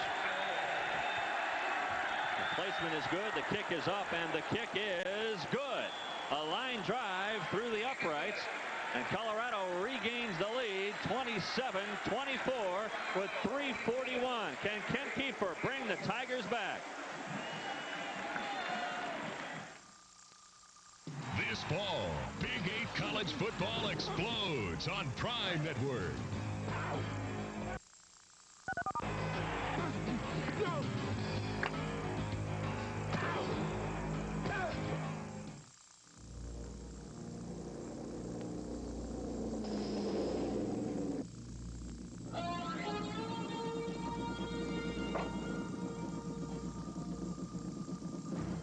If you're the kind of person who'd rather tune an engine than eat,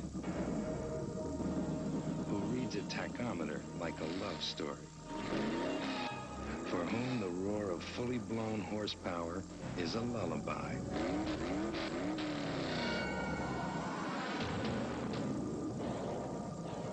have we got a machine for you. F-16 Fighting Falcon.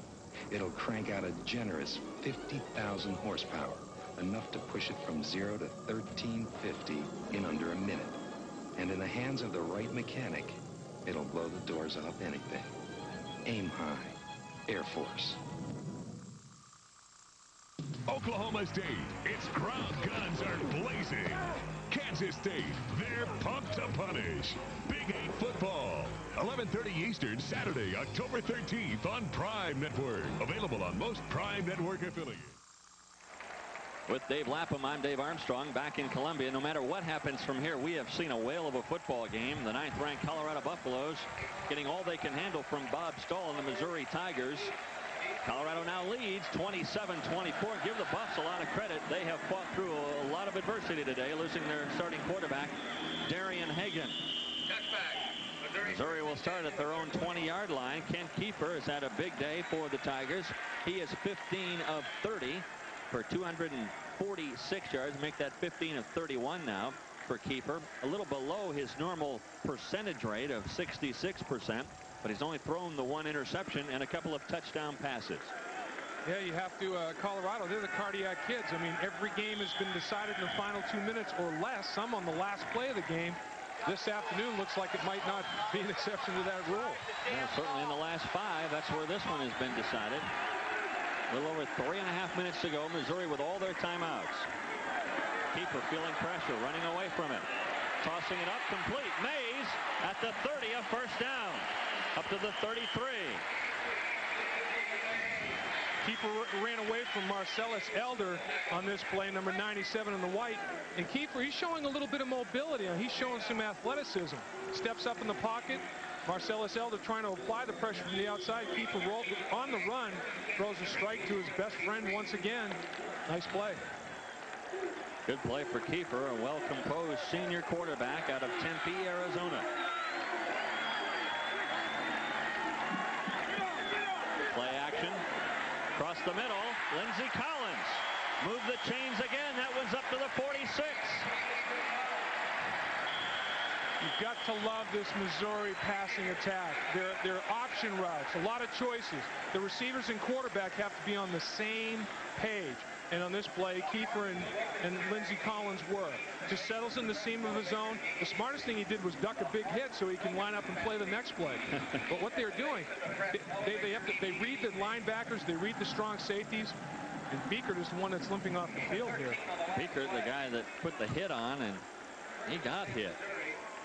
I think he was hit maybe by his own player. He comes off. That's a big blow for Colorado. Biechert, who had 20 tackles in a game earlier this year, one game. Biechert comes off, holding his left arm, left shoulder just a little bit. 1st and 10 for Missouri at their own 46-yard line. A field goal would tie it. A touchdown might win it. Collins inside Colorado territory at the 38-yard line. Once again, you can't say enough, as I was starting to say last play, this Missouri passing attack, depending on what kind of coverage is given to them, they make an adjustment in their routes. And Kiefer and the receivers are on the same page. Look at the protection once again. Nobody within 3 yards from him before he releases the football. Nice fingertip catch there by Lindsay Collins, and he read the defense and broke a little pass across the middle. There's another one to Mays, going up the seam. Mays, touchdown! Wow!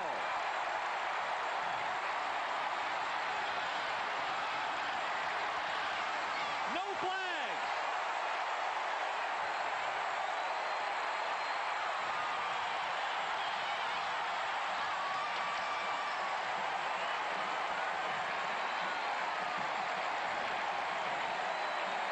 Just a little slant pattern. He's got blockers downfield in front of him. They throw a few blocks, and Mays says, oh, man, I've got a shot. He's seeing golden goalposts, and it's celebration time. What a day for Mays and Kiefer. Unbelievable. He is the thing is, after the catch is where these guys are so dangerous. They're running backs after they catch the ball. They can do something with the ball.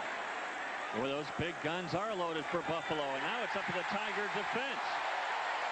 2:32 to go.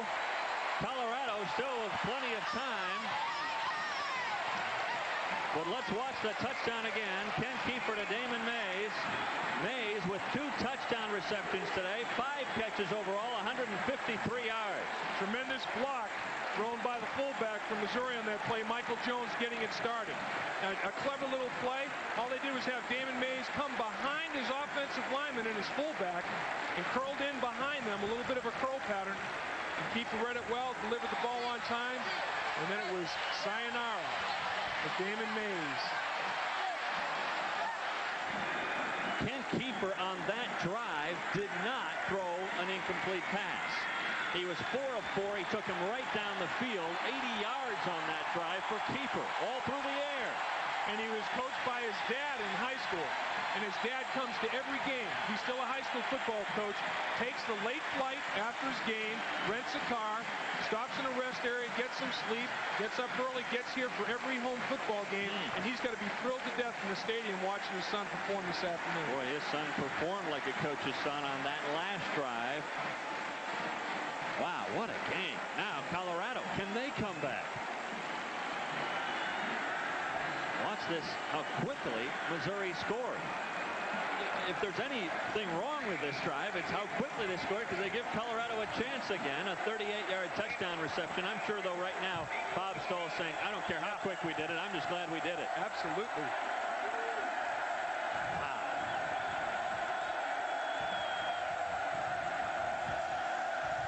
Well, for the 6th straight week, Colorado's game's coming down to the last 2 minutes. Here comes Pritchard trying to break outside. Lots of flags flying. Pritchard goes down hard at the 30. Looks like we're going to have some illegal blocking on the part of the Buffaloes. We're going to have a clip. Mike Shelf, or Schlepp, I should say, backup fullback who plays special teams from Missouri, number 30 in the black. You'll see he gets clipped. Maybe we can get another look at this. And it was an obvious clip in laundry. Flags came out everywhere. You'll see the return right here by our man Pritchard. Hopefully we'll catch this clip. Number 30, there he goes right down there. Number 30 in the black. You just saw his head disappear at the bottom of the screen. He was clipped from behind, and that'll back Colorado up. Is there any magic left for that man, Bill McCartney?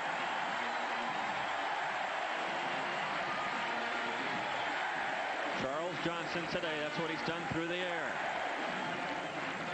And that touchdown pass, a big one to Mike Pritchard, 70 yards. Of course, Missouri has to contain Bieniemy, but they better keep an eye peeled for Pritchard, too. 2 minutes, 24 seconds to go. This drive starts at the 12. Bieniemy. They give him 10 yards on the play. Bieniemy runs hard outside. They'll stop the clock long enough to reset the chains. Ringenberg and Washington combine on the hit, a gain of 11. It's 1st and 10. Colorado now up to the 23. And both teams have 2 timeouts. Missouri has to keep Colorado in bounds and make Colorado burn those timeouts. Johnson to throw. His receiver, Pritchard, fell down. Pritchard was cutting to the inside, and then all of a sudden, he saw Johnson throwing it to the outside. And we'll have to give the Omni Turf an assist on that play. You can't give it a tackle because it was an incomplete pass, but we'll have to, on the official statistic sheet at the end of the game, Omni Turf is, I'd say right now, Dave, it's got to have 12 unassisted tackles and 2 or 3 assists. It's unbelievable. It's been a huge factor this afternoon. 2 minutes, 5 seconds to go in the ball game. Missouri would dearly love to rip down the goalposts again. Johnson, long distance. That one's going for no one. In the prevent defense of the Tigers, Mike Jadlow is just sitting back there playing center field. And he can do that exceptionally well. He's got the size and the speed. 6'5", and runs better than a 4.5 40. He can cover a lot of ground, and you're not going to out-jump him for any football. 3rd and 10 at the 23. Colorado 5 of 14 on 3rd down. Stoll saying, let's keep our composure over here. It's not over yet. The thing is, from Missouri's standpoint, though, a field goal does them no good. They have to score a touchdown to win this football game. And Colorado's fully aware of that. Colorado's defenders are a full 20 yards behind the line of scrimmage on 3rd and 10. Across the middle, caught. What a big play for Colorado. Pass caught by Rico Smith. Wow. Here we've got the version of Colorado spreading the field. They still have 2 backs in the backfield to help on blitz pickup. Johnson just drops back like a classic drop back quarterback and puts the ball on the money. Great concentration because Jadlow puts a big hit on the receiver just as he touches the football. Rico Smith. Well, big play for Smith. His first catch of the day. Jermaine Wilkins is down for Missouri. Rico Smith averaging almost 24 yards per reception. That was his biggest one of the year for sure. Wilkins getting up slowly. Limping off. We're under 2 minutes to go in this one. 1:52 to go. Colorado on 3rd and 10 with a huge play to Rico Smith. Up to their own 45. And even if that was incomplete, Dave, we're in 4-down territory. No matter what, I think Colorado right now is thinking 4 downs. Not only 4-down territory, but 4-down time. Right. Pitch back to Bieniemy. Bieniemy slips down, or else he might have gone for 20 more. But he does get across the 50, up to the 48-yard line, a gain of 7 on the play. Well, what Colorado's going to do is whatever shoes they're wearing today, every time they come back to Missouri, they better leave those shoes behind.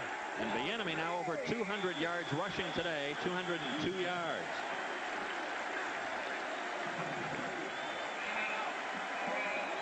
Now Colorado takes the timeout. They have 1 remaining. 1:25 to go.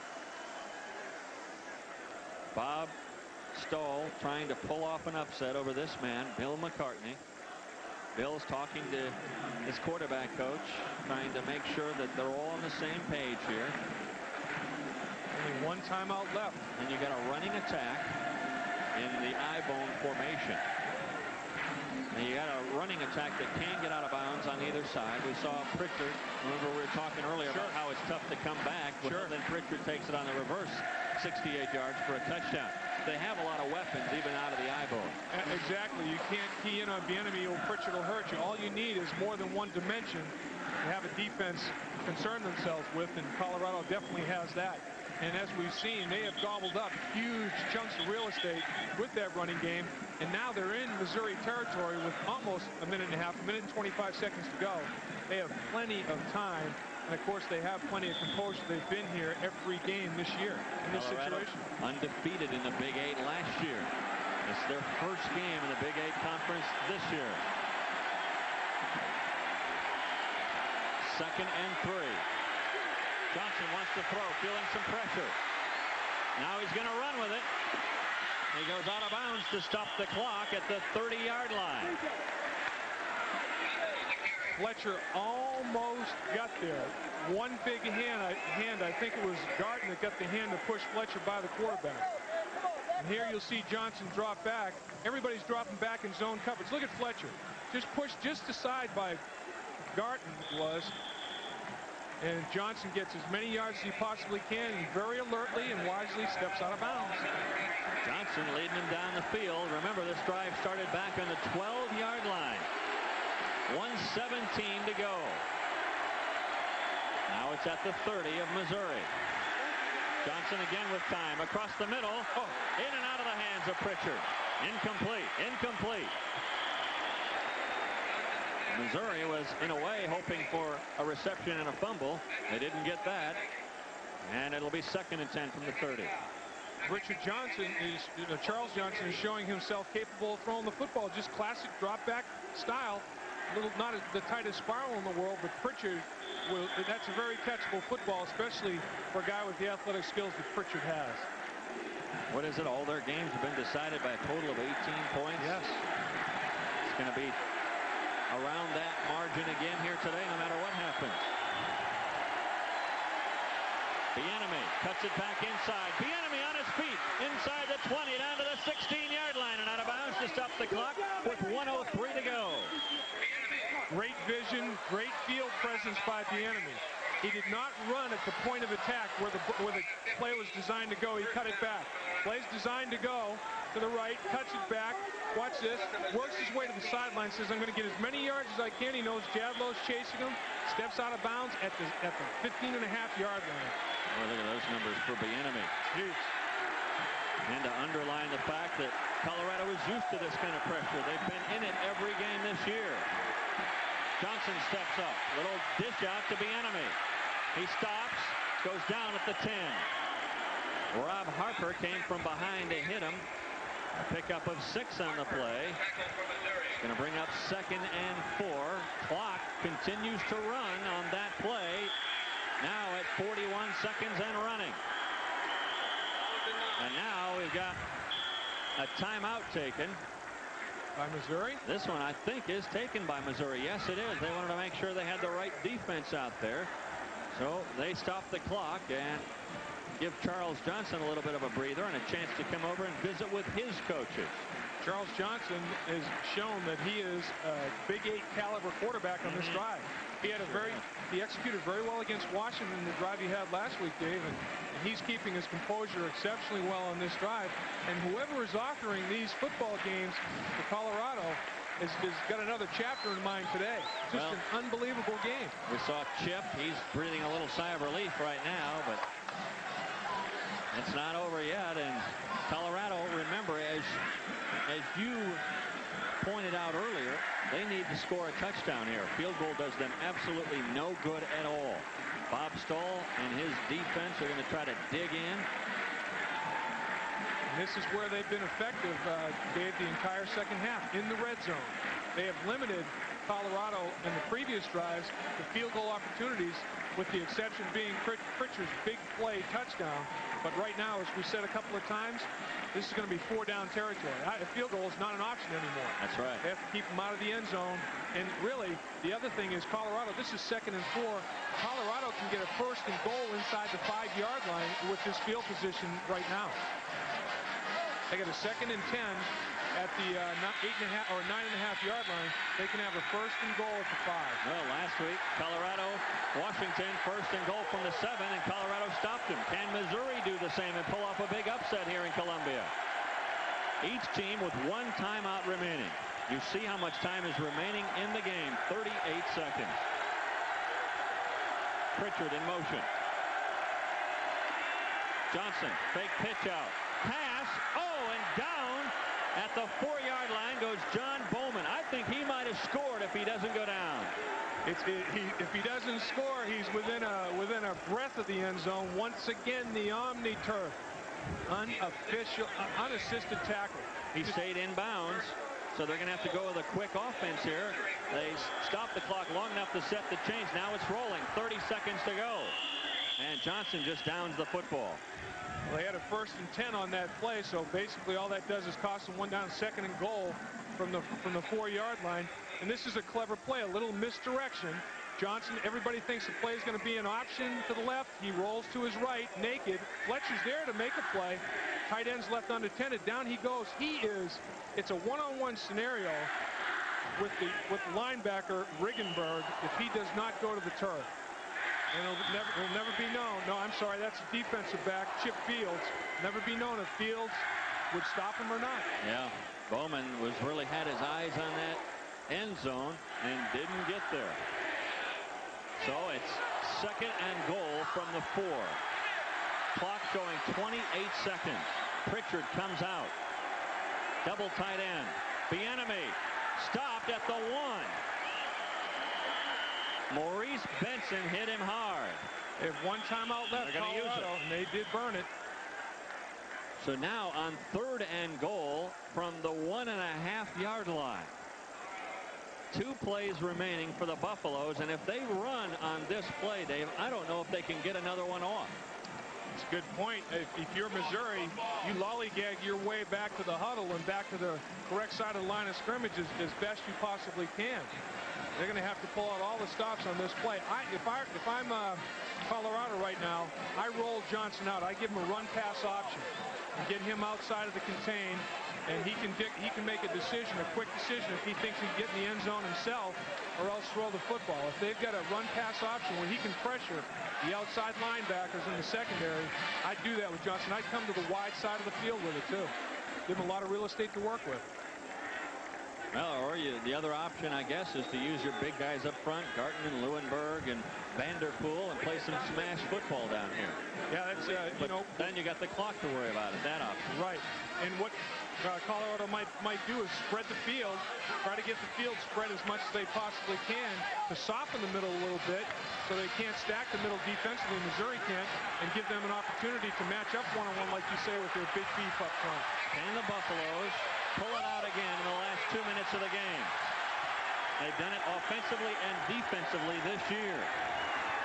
They are breathing on the goal line at the 1, 3rd and goal. Missouri defensive players are looking for a little bit of help from the crowd. They're saying, let's get noisy.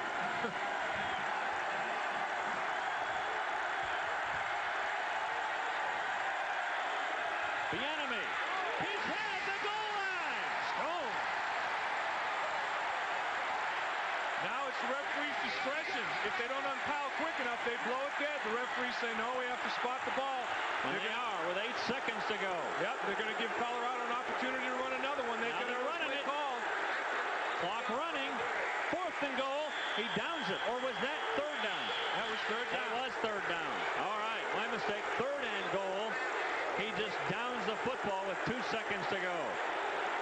Well, the coaches did a very good job of making sure they had all their I's dotted and their T's crossed, because Charles Johnson right there, smart play, didn't lose track of the downs, knew he had no timeouts left. He just slammed the ball to the ground to stop the clock. It comes down to this. Watch the big hit on Bieniemy as he tries to dive over the top. Watch the penetration by the down lineman, allowing the linebacker to come over the top and put the hit on him. The line of scrimmage is reestablished in the backfield. Big hit by Bieniemy. He met him as he leaped over the top. 4th and goal from the 1. Johnson. They're not signaling. Touchdown! Oh, touchdown. Wow. The Missouri players are celebrating, but the official called it a touchdown. And the crowd is all over the field. All over the field. It'll be interesting to see if they can clear this and kick the extra point. Touchdown, Colorado. And the Buffaloes come back to beat the Missouri Tigers. All he has to do, but remember, the ball just has to cross the plane of the end zone. And the referees ruled that that indeed was the case. And Charles Johnson has grown up. I'll tell you what, he is a legitimate option quarterback in the Big 8, folks. Johnson goes in from the 1. They ran the option to the short side of the field.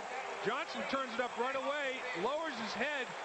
Boy, he did a nice job. Showed some power. What he did is he got his shoulder pads under the defensive player's shoulder pads, which is linebackers.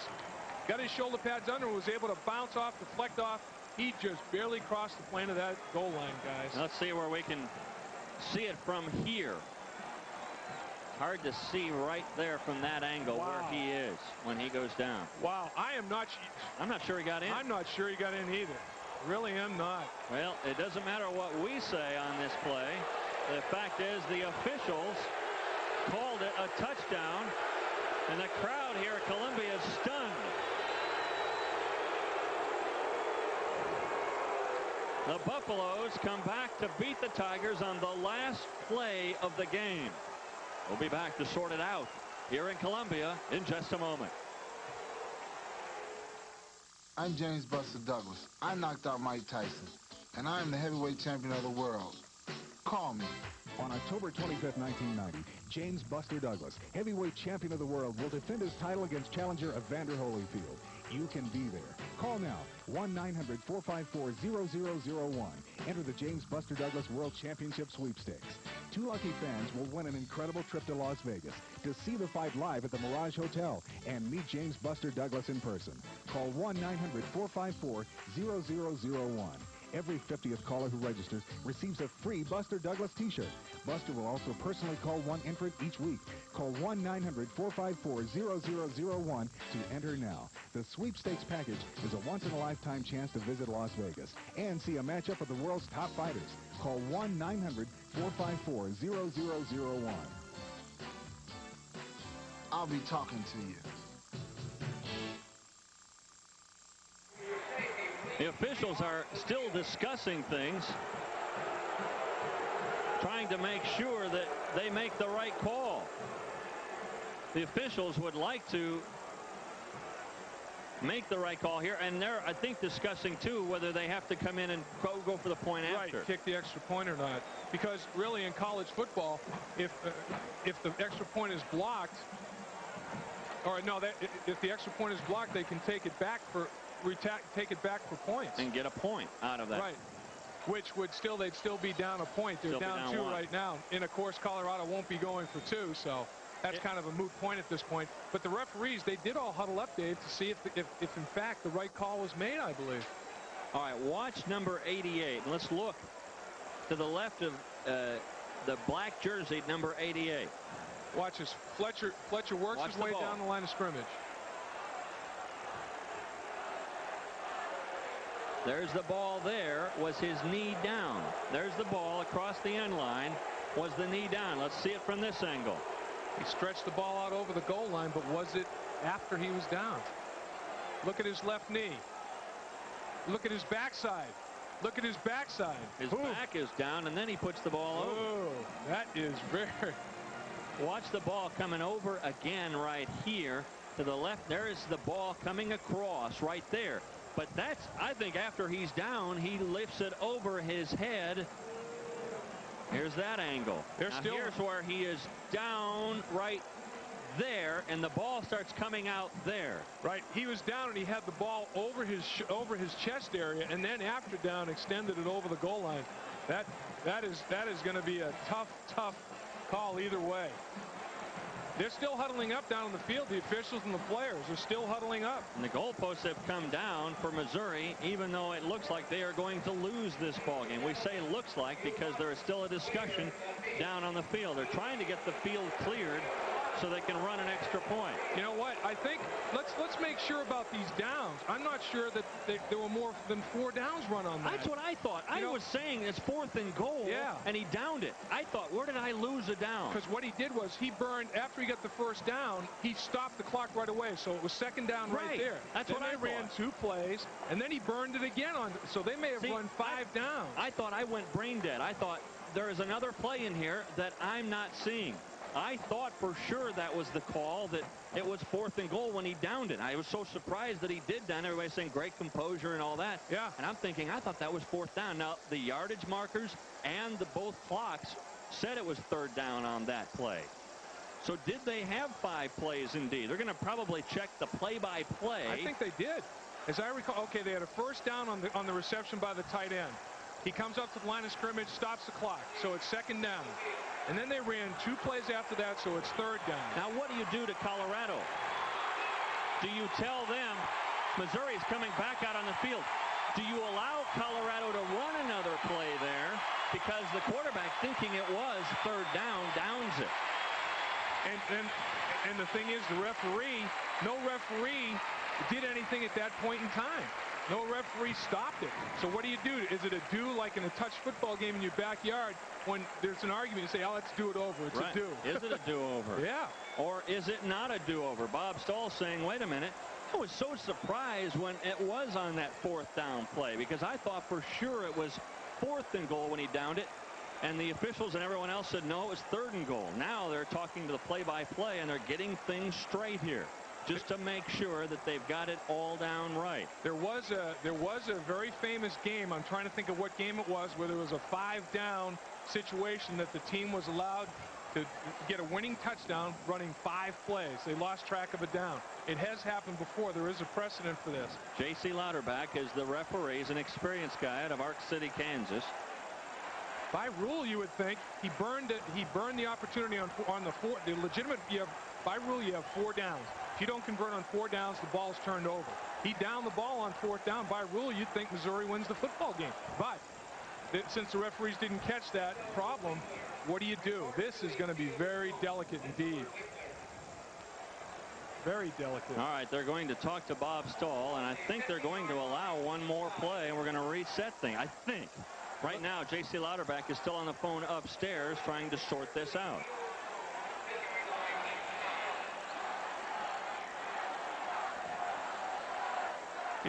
It was funny. Neither the scoreboard, down and distance, nor the chain gang flipped the down markers quickly enough. The only guy that realized it was Dave Armstrong. Our play-by-play guy goes, "Hey, that's 4th down," and I'm looking at the chain gang, and he's got 3rd down, and the scoreboard has 3rd down, and I'm thinking, what is going on? Well, I hope I am vilified here, because I felt so bad saying that it was on 4th down when he downed the football. And now I may be right. I don't know. We'll have to wait and see. Oh, I think you're definitely right. As I reflect back, after the tight end caught the ball, he generated a 1st down, 1st and goal. They stopped the clock to move the chains. Clock starts. They only have 1 timeout left. So Johnson downs the football to burn 1 down. Then they run 2 running plays unsuccessfully. Bieniemy gets stoned. Right. And then what was the next play? I'm trying to think of in the play-by-play. I'm trying to think of what the next play was. Did Bieniemy run the ball twice? And then on 4th down, I know he gets stoned once. We're checking now with the play-by-play down in the official stat booth. We're also looking back at our tapes to look back at the whole sequence after the 1st down by Bowman, the tight end, when he slipped at the 4. From that point on, there is some confusion here as to what happened from then. I thought it was 4th and goal when Charles Johnson downed the football. The down markers, the clocks both said 3rd down. Okay, are they talking? 1st down, Bieniemy gets stuffed.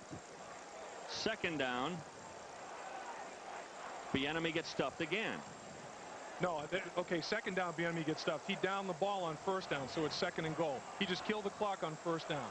After the 1st down to Bowman. Right. He downs the football. He downs the football. That's 1st down. 2nd down, Bieniemy gets stuffed. 3rd down, Bieniemy gets stuffed again. 4th down, he downed it. And then that's the way we remember it. And then 5th down, he rolls into the end zone. Yeah, 5th down, he rolls into the end zone. And that's questionable whether he made it or not. So they're either talking about the number of downs, or they're talking about after all the officials meeting as a committee, was he down before he stretched the ball over the goal line? And you're sure in your mind that he downed the football right after the 1st down from Bowman? Yes. I am too, because Bowman went down and they were trying to get the chains reset, and he downed it. After they did get the chains, I know he downed the football twice inside the 5-yard line. Again, my question, I don't know the answer to this.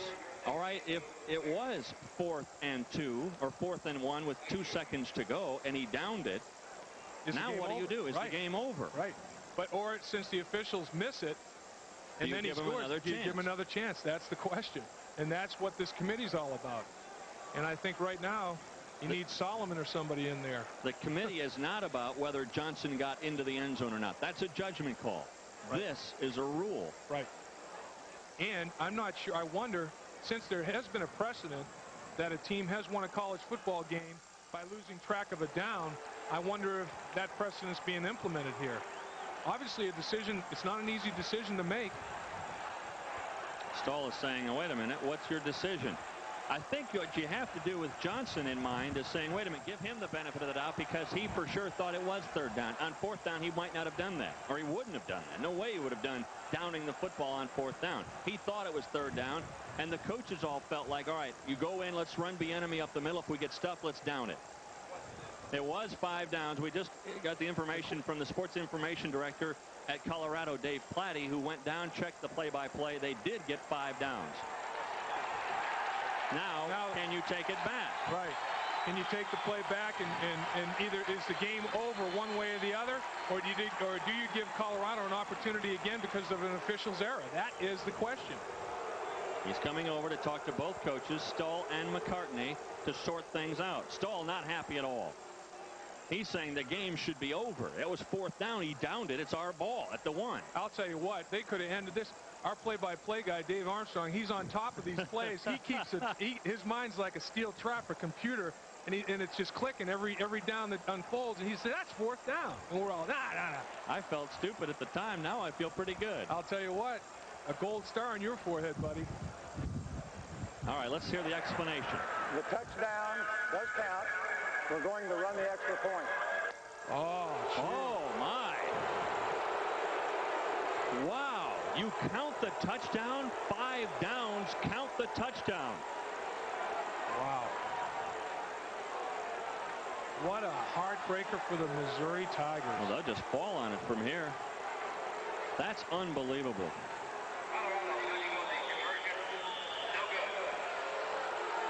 That's too bad. And it will go into the books.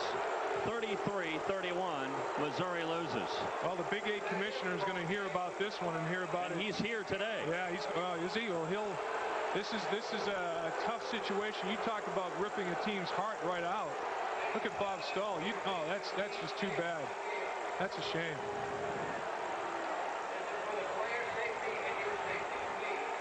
Well, the plays are one thing. This on 5th down. Let's see if he even got in. Now, that's a judgment call by the official. That will never be overturned. There is no way. This is just a judgment call on the part of this official. Johnson with the ball on the keeper. He goes in right here. You lose him in the crowd. Then he goes down, and the ball comes over the end line. I think it looks like he's down right here. Yeah, he's on his back. Watch him spin. His butt and his back touch before he reaches the ball over the goal line. It's like he had the ball about his numbers and then lifted it over his head into the end zone. And the official came in and made a late call and called it a touchdown for Colorado. And that's the way it will go into the book. So after we sort everything out, Colorado wins 33-31. I'm James Buster Douglas. I knocked out Mike Tyson, and I am the heavyweight champion of the world. Call me. On October 25th, 1990, James Buster Douglas, heavyweight champion of the world, will defend his title against challenger Evander Holyfield. You can be there. Call now, 1-900-454-0001. Enter the James Buster Douglas World Championship Sweepstakes. 2 lucky fans will win an incredible trip to Las Vegas to see the fight live at the Mirage Hotel and meet James Buster Douglas in person. Call 1-900-454-0001. Every 50th caller who registers receives a free Buster Douglas t-shirt. Buster will also personally call one entrant each week.